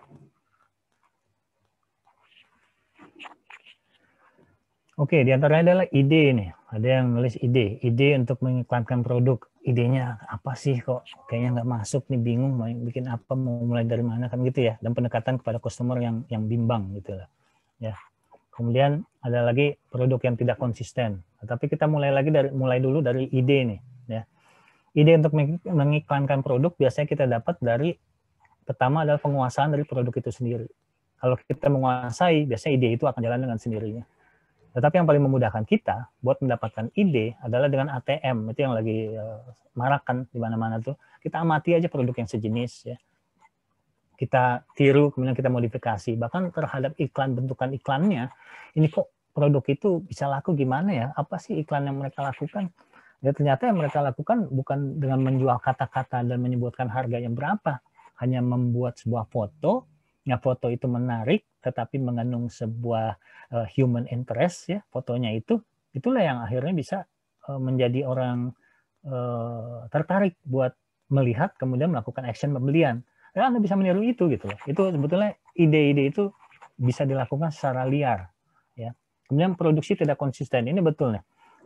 Tidak sedikit UMKM yang sekarang kita bikin pempek misalnya. Itu kita bisa bikin 20 potong, 50 potong. Tapi dalam satu saat kita hanya bisa bikin 10 gitu, karena mut-mutan biasanya kayak gitu. Yang paling menarik dan umum adalah ini, bingung mulainya dari mana. Seperti kan gitu ya. Mulai dari mana nih, kita mau mulai beli barang, mau mulai jual barang, mau mulai apa gitu ya. Bingung mulainya dari mana, karena memang kita sendiri belum melakukan sebuah catatan-catatan untuk diri kita nih, sebetulnya kita suka ini apa. Ya, paling gampang sebetulnya ketika kita mau ngejual produk adalah sesuatu yang kita sukai sebetulnya itu ya. Itu baru dah tuh, itu gampang kita mulainya. Tapi kalau kita sendiri bingung mulainya dari mana, sementara kita nggak ada apapun yang kita suka, itu kita mulai pelan-pelan melihat produk-produk yang ada di teman-teman kita dulu, tetangga-tetangga kita. Saya bantu jualin ya, seperti itu. Itu yang paling gampang sebetulnya. Teman kita jualan kaos di kampus, gue ikutin jualin ya, nanti gue dapat fee 10% lah, nggak apa-apa gitu lah. Lakukan itu aja. Ya, kadang-kadang bisa klik, kadang-kadang juga bisa enggak. Ya, tetapi namanya kita nyoba, mulai dari mana itulah, mulai dari teman atau keluarga yang paling dekat. Kemudian ada mentor bisnisnya. Kadang-kadang memang mentor bisnis, bukan kadang-kadang, kita aja yang udah ahli ya, bahkan para pengusaha besar sekalipun itu ada yang namanya mentor. Karena tanpa mentor biasanya kita nggak on the right track gitu. Kita asal-asalan dan mood-moodan kita biasanya nggak stabil, kadang semangat, kadang enggak, kadang ya banyak hal lah kalau kita nggak ada yang mensupport kita. Nah, mentor bisnis ini diantara yang organisasi saya ikuti adalah di asosiasi trainer, mentor, dan coach yang namanya Harmonesia, dan disitulah para mentor-mentor ini terjun ke para UKM ya, untuk memberikan sebuah mentor bisnis pendampingan ya, ada juga beberapa inkubasi yang dilakukan. Nah, disitulah akhirnya dia bisa mulai yang tadinya bingung menjadi tidak bingung karena udah dijawab dan dibantu oleh mentor ini. Karena dalam sebuah asosiasi kalau memang mentornya itu juga punya pengalaman, itu akan lebih cepat. Ya. Karena tidak sedikit beberapa mentor di lapangan adalah mereka yang memang tahu teori ilmunya, tetapi ketika mempraktekannya pun belum, gitu loh.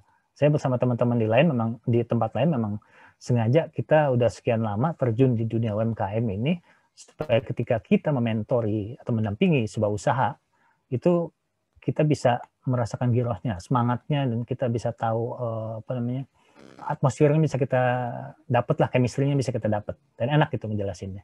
Ya.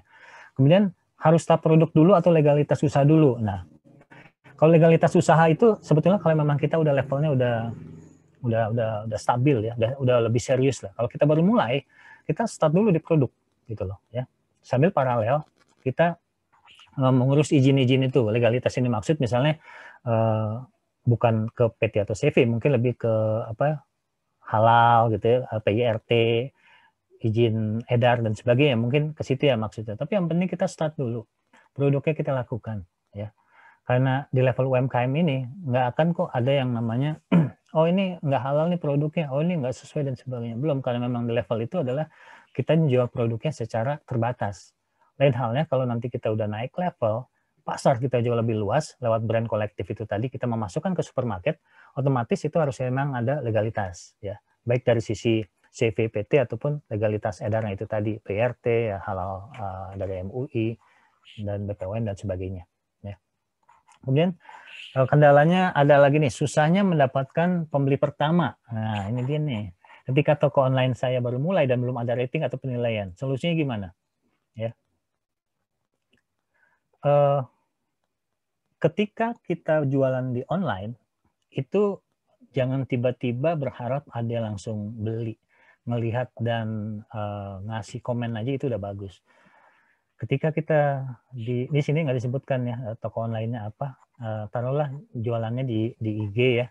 Nah, di IG itu ada algoritma yang menyatakan kalau kita itu mention sebuah produk yang sejenis ya, itu nanti kan ada orang-orang juga yang akhirnya mention di situ dan kita ikut kena magnetnya.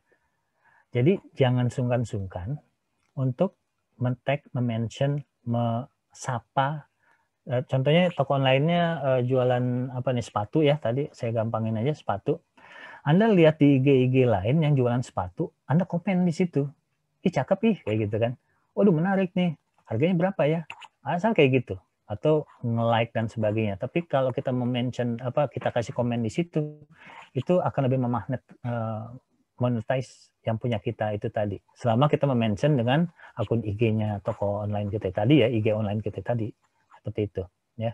Nah, dari situ kelihatan tuh nanti akan banyak yang follow ya. Makanya kita harus aktif di situ dan share juga link-linknya, jangan lupa. Karena kita numpang di situ dengan harapan nanti orang juga akan meng-engage ke situ. Ya. Kemudian modal. Kalau modal, ya ini bukan isu yang yang jarang saya temui, justru sering saya temui. Yang ditanya adalah, Pak, modalnya berapa, Pak? Modalnya gimana? Saya dapat dari mana? Gitu loh. Modal Anda itu adalah sebetulnya niat Anda menjadi usaha itu adalah modal. Ya. Kalau menurut Anda modal adalah barang yang Anda jual dan adalah uang, itu saya sebagai mentor, coach, dan trainer UMKM menyatakan itu tidak betul. Modal Anda adalah semangat Anda mau berbisnis, memulai usaha, itu adalah modal yang utama. Ketika Anda udah punya semangat itu, Anda kan gabung nih ke komunitas ya. Jangan lupa nih, jangan sendirian aja. Gabung ke sebuah organisasi, komunitas yang Anda sesuai dengan produknya. Dari situlah kita bisa nemuin teman yang ketika akhirnya dia punya produk apa, kita bantu jualin ya. Kan tanpa modal tuh biasanya. Gue bantu jualin ya, seperti teman di kampus kita jualin kaos, memang kita modal kaos kan enggak? Seperti itu. Tapi kalau kita bisa membantu jualan, kita dapat fee. Mulai dari situ, sampai akhirnya kita dapat chemistry-nya, kita bisa dapat ilmunya, oh ternyata begini ya ngejualannya caranya ya. Seperti itu. Bahkan ketika nanti Anda punya grup teman SD, SMP, SMA, itu ketika Anda sudah merasa jago jualan ya, Anda pengen jualan kaos atau baju, tetapi Anda nggak punya modal, Anda bisa tuh sounding di situ ya teman-teman. Ini gue punya ide nih buat bla bla bla bla. Anda ajukan aja proposal di situ. Ya, siapa tahu aja ada teman Anda yang dulunya SD sekarang udah jadi pengusaha atau kerja karyawan bisa jadi level tertentu, dia mau invest di situ, itu yang bisa dilakukan. Ya, jadi jangan takut terhadap modal, selain dari modal, semangat kita buat memulai bisnis dan usaha. Itu yang utama. Kemudian ada yang kelewat kayaknya. Oh ya, Instagram marketing, optimasi, masih organik. Oh ya, ini yang tadi sedikit disinggung ya. Gimana caranya supaya bisa mengoptimize. Ya jangan lupa kita harus rajin-rajin nengok IG lain sejenis dan aktif buat nyundul produk orang juga di situ. Gitu. Kemudian terkadang susah membagi waktu antara kerja dengan bisnis. Nah, ini sebetulnya saya banget ini awalnya. Jadi kita kerja di kantoran, kemudian kita juga punya bisnis, ya. Sebetulnya gini, kalau memang produk kita baru mulai banget sih, itu kita bisa sambilan. Ya. Yang paling gampang adalah kalau kita jualan cemilan nih, kita kerja di kantor, ya bawa aja cemilan itu, kan itu bisa seiring sejalan. Itu paling gampang. Tapi ketika kita sudah mulai banyak nih pesanan, ya, dan orang mulai menikmati cemilan-cemilan kita itu tadi, Anda tinggal nunjuk agen-agen, gitu loh, yang buat membantu Anda jualan. Jadi Anda nggak usah 100% ke situ, tetapi cukup ya 60% aja ke situ. Sisanya teman-teman Anda yang jualan. Yang agak repot adalah ketika Anda kerja, tapi Anda memproduksi juga. Itu agak susah tuh. Kenapa? Karena biasanya kita memproduksi, kan nggak ada batas waktu, bukan hanya di Sabtu Minggu. Tiap hari kita harus produksi. Ketika Anda kerja, gimana caranya? Anda bisa merekrut orang-orang yang bisa Anda pekerjakan. Anda latih deh tuh. Anda bikin gimana caranya bikin makanan, gimana cara mengemas makanan supaya sesuai dengan standar Anda. Ya, Anda bisa tetap bekerja, tetapi bisnis juga bisa tetap jalan. Itulah gunanya Anda mendelegasikan semua ke pekerja-pekerja Anda. Ketika Anda sendiri sudah dapat feel-nya, udah tahu caranya, udah dapat ilmunya, jualan seperti apa. Tapi kalau Anda baru mulai, tiba-tiba Anda udah merekrut dan sebagainya, ya mungkin cost-nya akan terlalu besar ya, karena belum tentu itu berhasil. Kita aja dulu mulai seperti itu. Nah, masalah keuangan. Nah, keuangan di sini yang dimaksud apa nih? Mungkin sambil dengan modal kali atau pencatatan. Kalau pencatatan itu sekarang udah banyak banget aplikasi-aplikasi ya di store yang bisa Anda lihat, yang bisa Anda download gratis buat melakukan pencatatan, pembelian, penjualan, suppliernya, kapan datang dan sebagainya. Ya, bahkan keuntungannya saya ada di asosiasi dan di komunitas itu adalah aplikasi-aplikasi itu datang justru kerjasama sama kita, minta kita mempromosikan aplikasi mereka yang baru itu, ya aplikasi keuangan, supaya UKM di bawah kita ini pada menggunakan aplikasi dia, gitu loh, ya. Dan mereka pun mendapatkan benefit dengan ya masukan-masukan, user interface dan experience-nya kan si pengguna itu yang lebih tahu, ya. Kalau developer kan biasanya hanya sisi dia aja yang menurut dia baik, tapi si user yang di lapangan justru akan bisa menilai. Nah, inilah keuntungan kita kalau emang gabung di komunitas dan menggunakan aplikasi yang memang sudah banyak di store kita gunakan. Jadi buat melakukan pencatatan itu udah nggak lagi manual atau bahkan di Excel aja udah enggak. Karena nanti kita bisa mengekspor hasil itu tadi menjadi sebuah format laporan yang mumpuni gitu. Kemudian WhatsApp marketing. Kita udah punya database. Bagaimana bikin konten khusus WhatsApp agar customer repeat order. Nah, ini sebetulnya nggak beda jauh dengan di IG nih. Nah, bedanya kalau di WhatsApp itu kan kelompoknya ya hanya terbatas 200-an lebih itu, seperti itu. Dan kontennya yang bisa kita lakukan adalah ada yang namanya WhatsApp Business. Ya, Anda bisa membuat di situ, jadi semua produk yang Anda jual, nggak usah dilempar di grup-grup aja, cukup linknya aja. Ketika linknya nanti itu diklik, semua produk yang Anda jual itu kelihatan di grup WhatsApp Business itu tadi. Ya. Anda bisa pelajari lebih detail, cari informasi tentang WhatsApp Business. Dan saya yakin Tajir juga ke depannya bakal mengadakan hal-hal seperti ini yang sifatnya lebih digital ya, sesuai dengan kebutuhan teman-teman di sini. Gitu. Oke. Ini pool ini apa yang udah Anda tanyakan dan Anda jelaskan di sini sangat bagus, mewakili juga pertanyaan teman-teman yang lain ya pastinya. Bagaimana agar penjualan online laris? Ya. Ini ada beberapa tadi pertanyaan yang bisa saya jawab di sini. Ya. Pertama kita harus tahu dulu traffic yang tinggi itu mana, media apa? Apakah WhatsApp, Facebook, atau Instagram? Ya. Nah, traffic ini ada kaitannya dengan produk kita. Oke, di Instagram traffic tinggi kalau tentang politik misalnya, tapi kalau kita jualan sepatu apakah tinggi? Nah, jadi kita harus Pas-pasin juga traffic mana yang cocok buat produk kita. Ya, fokus dulu pada satu, kemudian nanti kita bisa melebar ke yang lainnya. Ya. Kemudian pahami algoritma ini yang tadi saya sebutkan. Di algoritma ini yang sistem yang mengatur sosmed supaya bisa muncul postingan mana yang dimunculkan lebih dahulu gitu loh.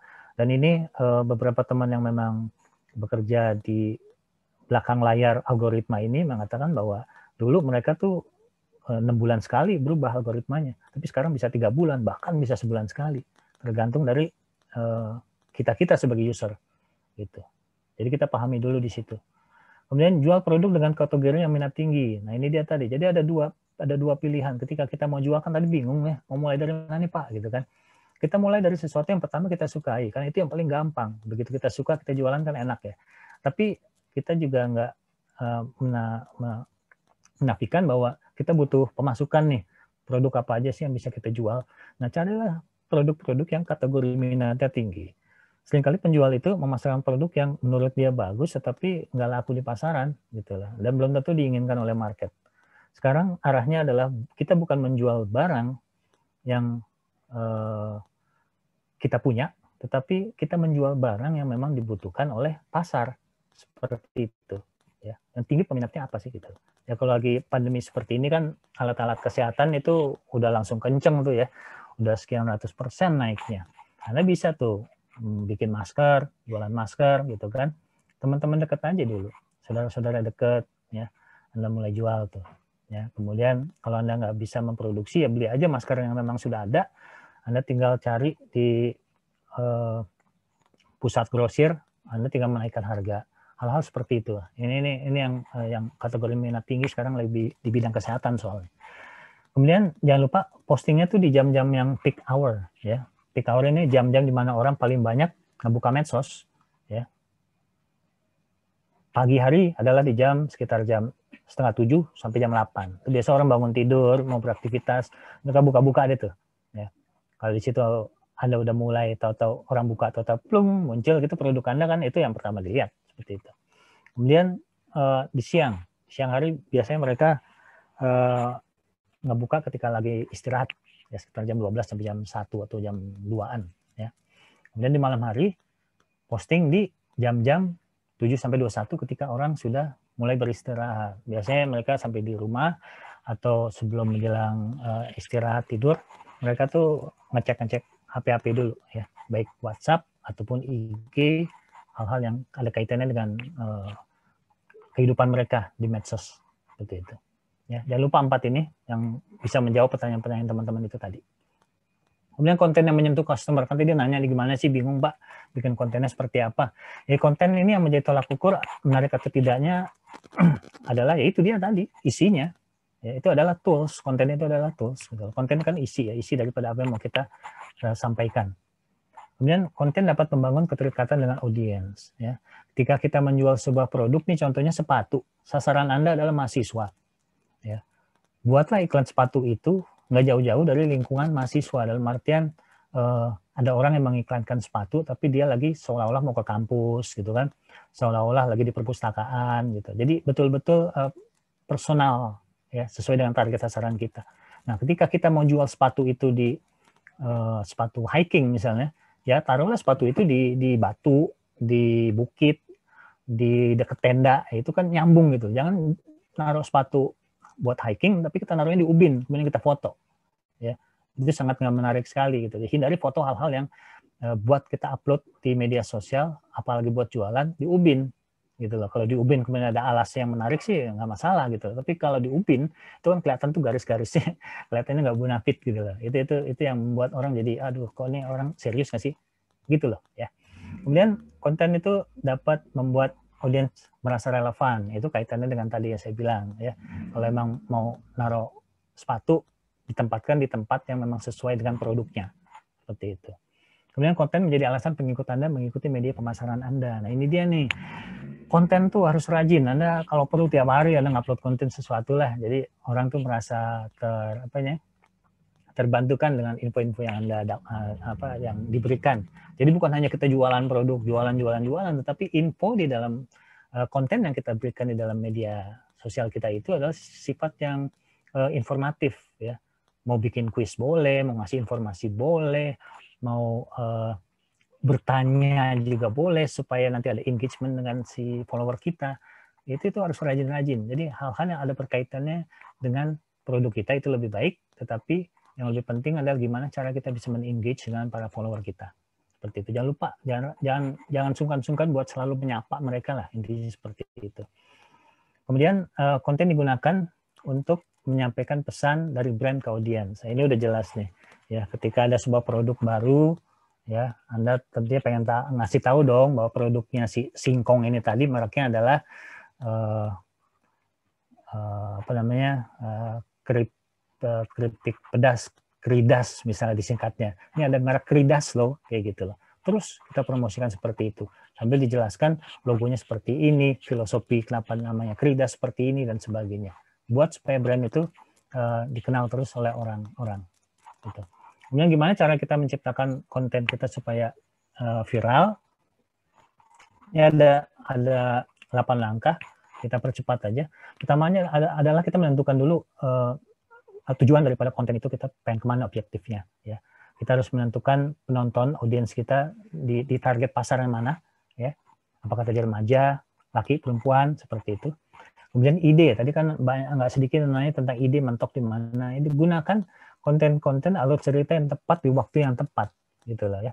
Jadi ketika nih lohor, Anda kasih aja gambar masjid, saatnya waktu sholat lohor jam segini waktu Indonesia Barat, misalnya seperti itu.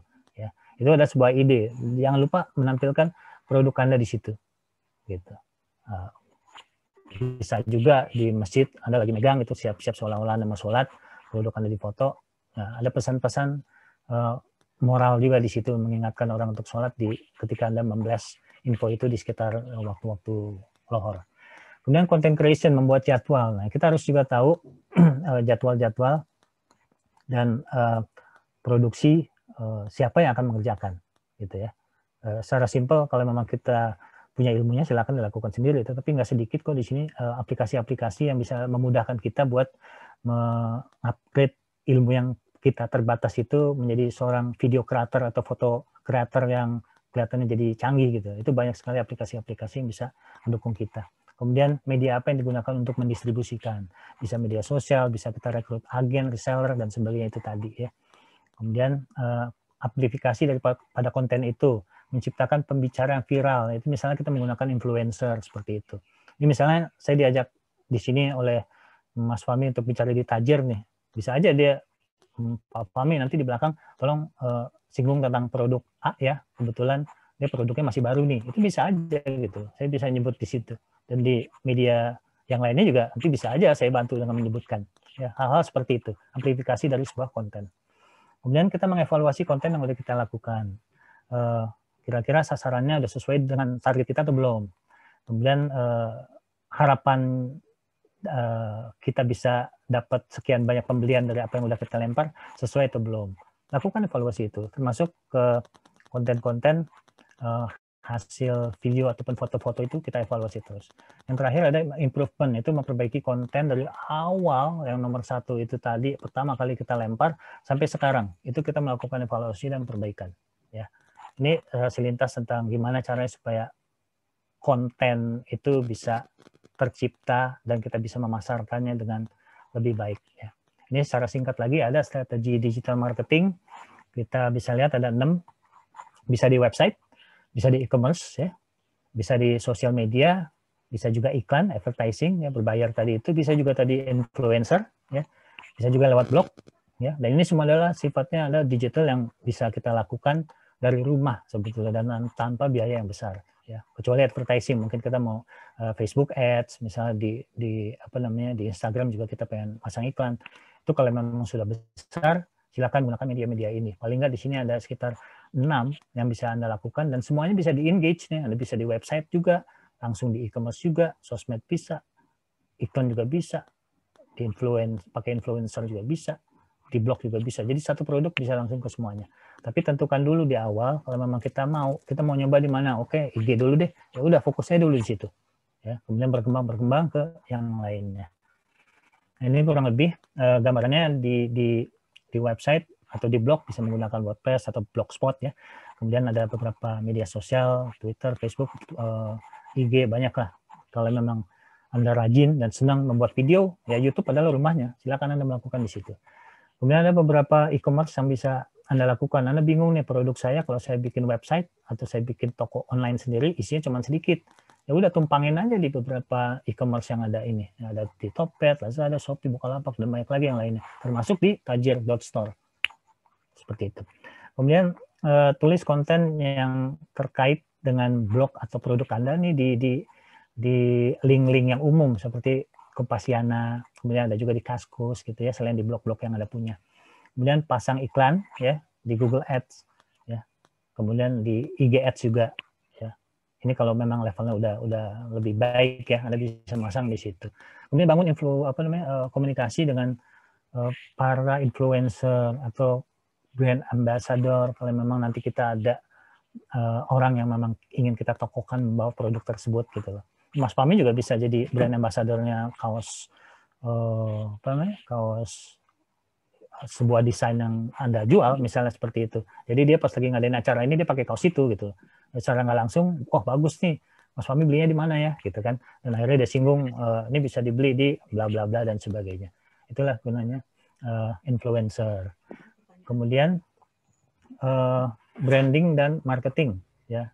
Ini banyak Anda bisa lihat di layar dari campaign, dari SEO, promosi, channel, advertising, kemudian di branding juga ada logo, ada tagline, ada warna, dan banyak banget yang bisa Anda lihat di sini untuk mengikat gimana caranya supaya brand dan marketing ini kan sesuatu yang beririsan. Jadi jangan pernah terlepas antara hal-hal di sini gitu. Di chat ada yang nanya nggak, Mas Fahmi? Saya belum buka. Ada Pak. Dari Kak Anissa Nidia Kamila. Mungkin bisa dibacain, silakan. Bisa langsung ditanyain aja sekarang ya Pak? Berarti oh boleh. Oke. Dari Kak Anissa bertanya seperti ini. Apabila kita misalnya memiliki beberapa brand produk, untuk tiap akun sosial medianya, contohnya di IG gitu Pak, itu lebih baik disatukan aja atau dipisah. Misalnya produk yang berbeda ini kayak yang satu kuliner, yang satu pakaian gitu ya. Nah, untuk timeline update di sosial media itu sendiri, satu hari misalnya maksimal berapa gitu Pak? Iya, terima kasih. Untuk masalah mempromosikan produk dan ada dua brand yang berbeda nih, kalau memang produk dan brandnya itu sama-sama dengan kualitas bagus dan kuantitinya juga banyak, itu Anda bisa bikin dua yang berbeda ya. Jadi dua akun. Tapi kalau Anda baru mulai, biasanya Anda bisa piggyback. Piggyback itu adalah numpang ya. Jadi Anda bikin dulu satu yang menurut Anda dari dua produk ini yang paling hype nih, kira-kira yang paling laris adalah contohnya produk tas sama sepatu misalnya ya. Oh, tasnya paling laku nih. Ya udah Anda bikin IG-nya tas, sepatu itu nempel aja gitu loh. Nanti orang juga akan punya pasar sendiri. Kalau emang udah besar dan luas, baru itu dipisahkan. Jadi Anda akhirnya punya dua akun yang berbeda. Tapi di awal Anda piggyback aja numpang di sesuatu yang menurut Anda itu sesuatu yang baik, sesuatu yang bakal direspon oleh pasar seperti itu. Nah, kalau masalah timeline itu sehari berapa kali? Ini dia, paling nggak sehari sekali itu harus Anda rajin itu ngelempar di media sosial Anda. Syukur-syukur bisa 3 kali. Yang lebih penting adalah lebih ke mentionnya sebetulnya. Anda sundul-sundul di IG yang lainnya dengan menggunakan akun produk Anda itu tadi, sehingga orang jadi tahu, oh ada produk ini juga ya. Nah, orang nanti akan ngeklikkan. Dan secara algoritma yang udah kita sundul itu akan menjadi bagian dari lingkaran pertemanan dalam tanda kutip ya. Jadi itu juga akan tiba-tiba mempromosikan produk kita itu tadi. Gitu. Ada lagi yang bertanya? Oke, ada lagi Pak yang bertanya dari Kak Poni Mastia. Assalamualaikum warahmatullahi wabarakatuh. Saya ingin bertanya terkait strategi viral marketing. Bagaimana cara mensiasati keviralan dalam pemasaran produk saat ini, Pak? Contoh, pemasangan konten pada baliho atau billboard reklame dan konten TikTok. Apakah sangat efektif dalam menaikkan profit? Apakah dampak keviralan tersebut dapat bertahan lama ataukah hanya sementara? bagaimana mempertahankan efisiensi dari keviralan tersebut. Jazakallah khairon kasiron, Bapak dari Kaponi Mastia. Silakan, Pak. Baik, terima kasih. Ya, viral konten ini kan lagi marak ya. Yang sempat marak itu Udading ya dulu ya. Itu kan di awal-awalnya cukup laris ya. Mang Oleh apa Mang siapa tuh dulu tuh? Iya, Udading Mang Oleh. Iya, dulu kan sempat viral. Sekarang masih viral nggak kira-kira? Sekarang sih udah menurun ya Pak, konten-konten ininya. Betul. Keviralannya itu, Pak. Betul, memang sudah enggak. Jadi kalau teman-teman saya di Bandung, di awalnya memang ikut antrian tuh. Tapi sekarang udah nggak ada lagi antriannya tuh. Kenapa? Karena memang viral-viral itu adalah sesuatu yang memang doesn't last long. Namanya viral kan hanya dalam waktu tertentu aja ya. Bisa aja dia sebulan, 2 bulan, 3 bulan, atau setahun gitu ya. Tetapi sudah itu kan redup. Nah, kalau dibilang efektif atau enggak, balik lagi. Efektivitasnya memang hanya pada saat konten itu viral. Makanya ketika sudah mendekati tidak viral, nih kita udah ada feeling nih, oh kok produk kita kayaknya udah nggak ada yang beli lagi nih, udah mulai sedikit nih. Kita harus melakukan sebuah kreativitas. Udadingnya itu kita apakan gitu loh, supaya kembali viral dan orang nggak gimana ya, orang selama ini kan tahu Udading hanya itu aja. Tapi kalau kita membuat dengan varian yang berbeda, misalnya orang yang tadinya udah lama nggak balik, dia akan balik lagi tuh. Kurang lebih seperti itu. Ini mumpung belum habis-habis banget gitu ya viralnya, ya kita harus bisa dapat sense, wah, we have to do something nih, kayak gitu. Nah, kalau bilang efektif atau enggak, itu balik lagi ke kita, sejauh mana kreativitas kita untuk membuat konten itu viral dan viral terus.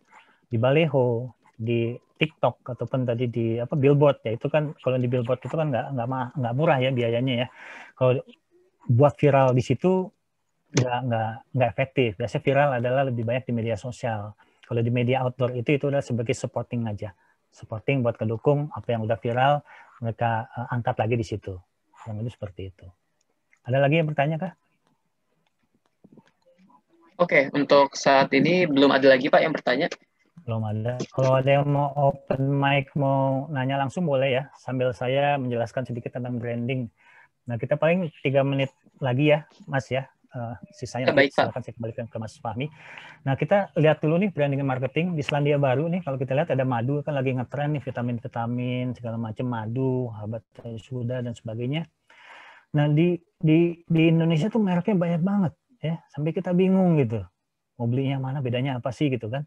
Sampai kita melakukan penelitian sendiri mana yang layak kita minum ya, seperti itu. Tapi kalau di New Zealand ini mereka tuh betul-betul melakukan sebuah yang tadi saya sebut brand kolektif. Jadi betul-betul negaranya ini dicantumkan dalam sebuah kemasan itu dengan nama menjadi New Zealand Manuka Honey gitu ya. Dengan cerdik mereka mengasosiasikan dirinya dengan nama negara tim rugby All Blacks ya. Kalau di Selandia Baru kan rugby itu udah kayak sepak bolanya di sini lah ya.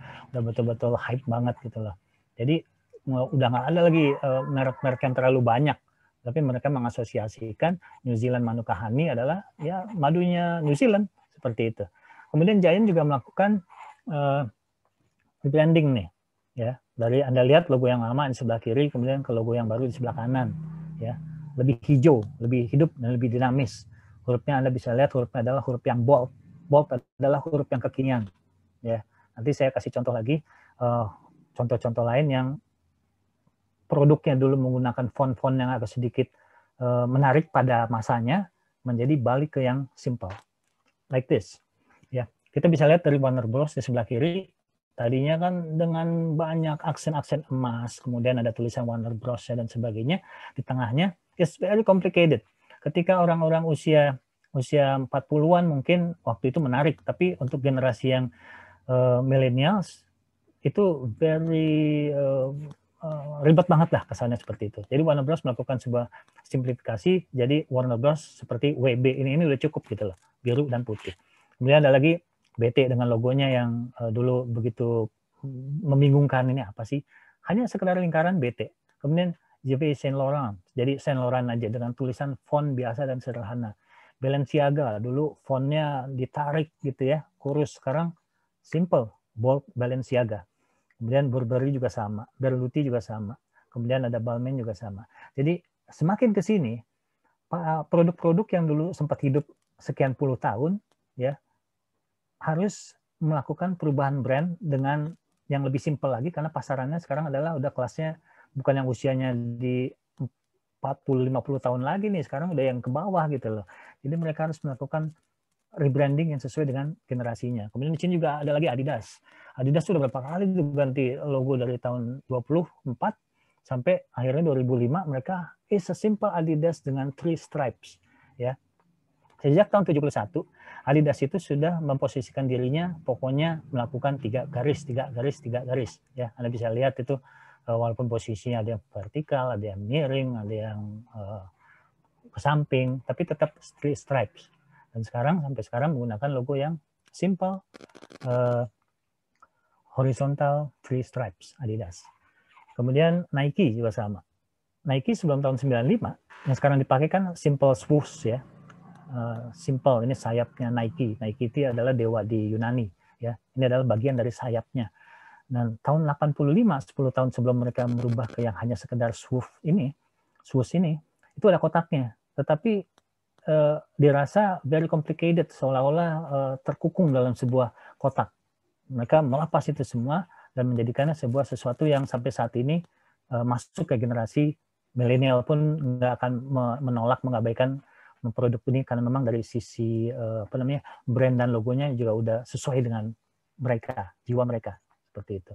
Kemudian itu udah selesai dari apa yang udah saya sampaikan sedikit tentang pemasaran, tapi saya 1 menit aja introduce ketika kita punya bisnis nih, seperti yang saya lakukan, kita jangan hanya berhenti jualan dari teman, jualan ke tetangga, jualan di medsos, kita harus lebih berani lagi, luas lagi mengikuti eksibisi-eksibisi, ya. Beberapa kali saya mengikuti eksibisi, di antaranya ini ada waktu pameran sepatu dan tas, ini ada International Expo, Trade Expo, ya. Di situ kita bisa ketemu dengan para buyer dari berbagai negara dan bahkan dari beberapa kedutaan Indonesia yang ada di luar, ngebantu kita juga memasarkan di negaranya mereka. Jadi hal-hal seperti ini Tajir nanti bisa ke tahap situ tuh, ya. Kita mulai dari eksibisi yang lokal dulu gitu kan, nanti lama-lama bisa memediasi gimana cara supaya produk kita ini bisa go internasional lewat bantuan yang simpel lah, nggak sedikit di KBRI sana yang memang justru butuh barang-barang dari Indonesia, tapi kadang mereka butuh kepanjangan tangan buat mencapai ke produk-produk yang sebetulnya banyak gitu loh di komunitas-komunitas seperti Tajir ini, ya. Selain eksibisi, jangan lupa kalau kita berbisnis juga kita harus ada sisi sosialnya.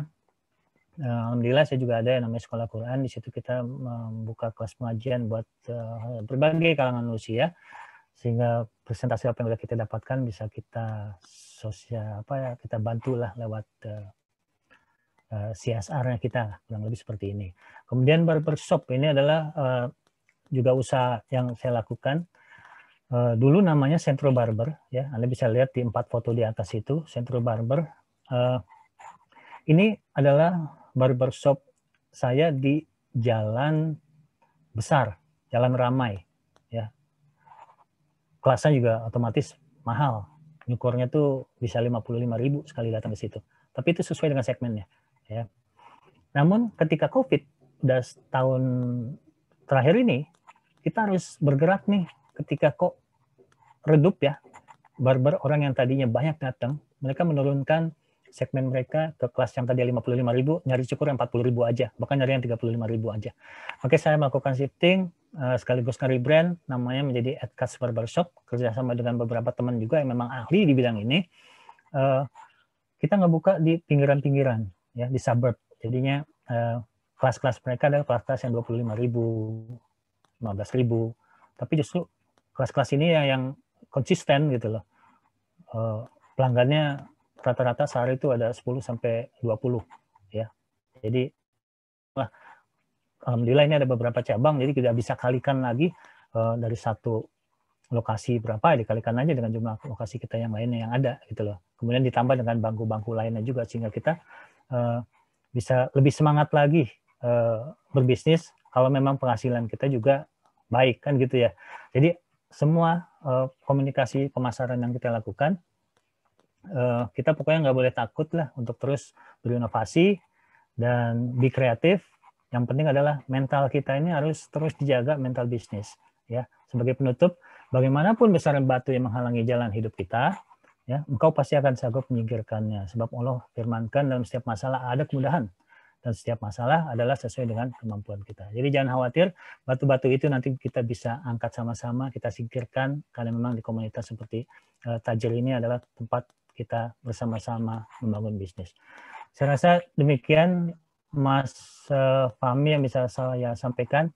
Mohon maaf atas segala kekurangannya, tentunya saya kembalikan ke Mas Fahmi, silakan.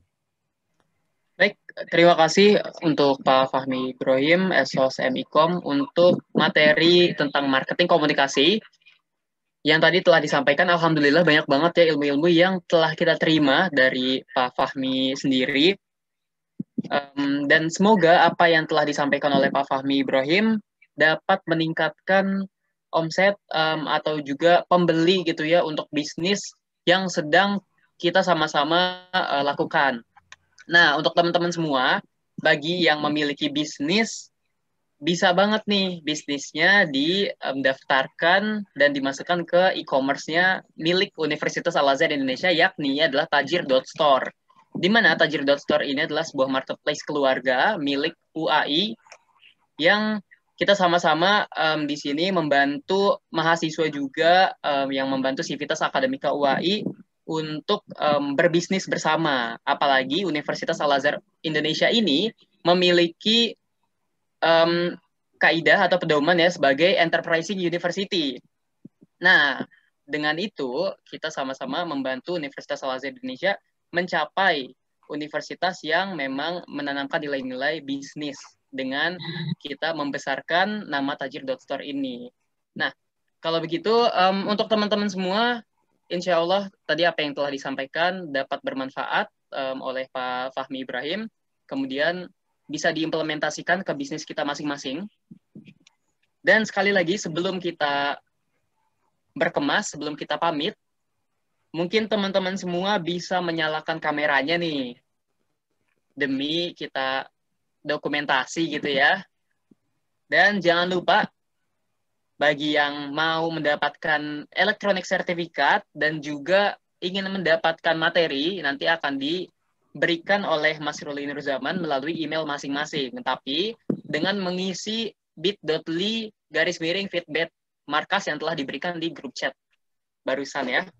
Oke, kalau begitu boleh untuk semuanya kita on cam dulu nih, biar Ya, baik. wajah-wajah para pebisnis-pebisnis sukses kita bisa menyaksikan gitu di acara Markas Tajir ini. Amin. Oke, kalau begitu Ya. untuk Mas Ruli boleh dipandu, Mas. Silakan. Siap, boleh. Sebentar. Ya, ready ya. Untuk para peserta silahkan on mic-nya. Kita akan melakukan foto bersamanya. Ya, saya hitung dari 1 ya. 1, 2, 3. Bentar lu. 1, 2, 3.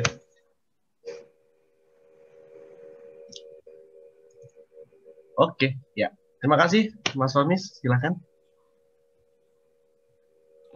Mohon maaf, saya boleh bicara sebentar nggak? Ya, silakan Ibu Niken. Ya Pak Ya, Fahmi. silakan. Iya, Bu Niken. Terima Silakan. kasih banyak ya Pak atas kehadirannya hari ini, sudah Alhamdulillah. berbagi dengan kita.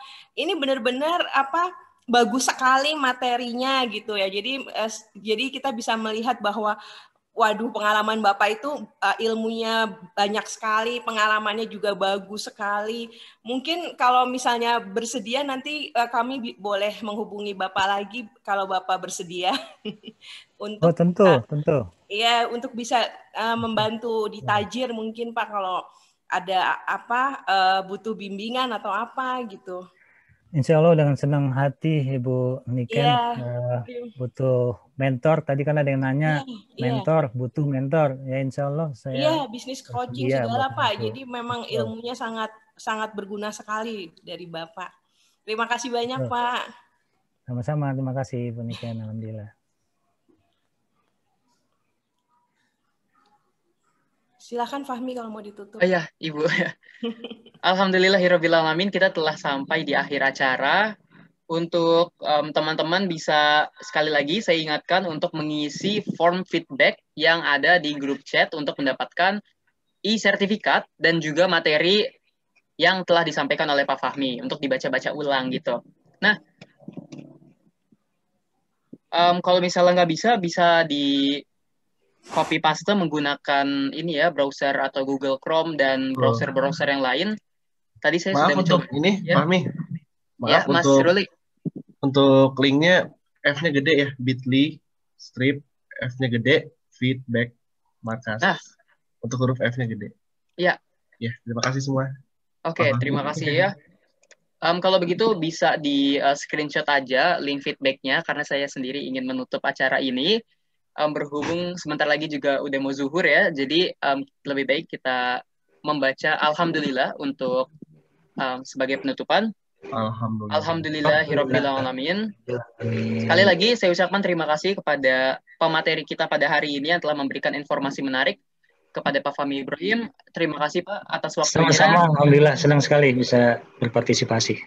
Baik, kalau begitu saya mengucapkan mohon maaf apabila ada salah kata di awal, baik di akhir, dan juga terima kasih kepada seluruh peserta yang telah menyempatkan waktunya untuk hadir di acara Markas Tajir, yakni adalah training pertama yang nanti insya Allah akan dilanjutkan oleh training-training berikutnya, dan teman-teman tentunya bisa mendapatkan informasi-informasi lebih lanjut mengenai pengembangan bisnis di training berikutnya gitu. Saya Fahmi Adam Augusta, moderator hari ini, mohon pamit. Terima kasih kembali saya ucapkan wassalamualaikum warahmatullahi wabarakatuh. Waalaikumsalam warahmatullahi wabarakatuh. Terima kasih Pak Fahmi. Sama semuanya, Mungkin Pak Putri, Suli, Mas Fahmi, thank you. Ya, sama-sama Pak. Terima kasih semua.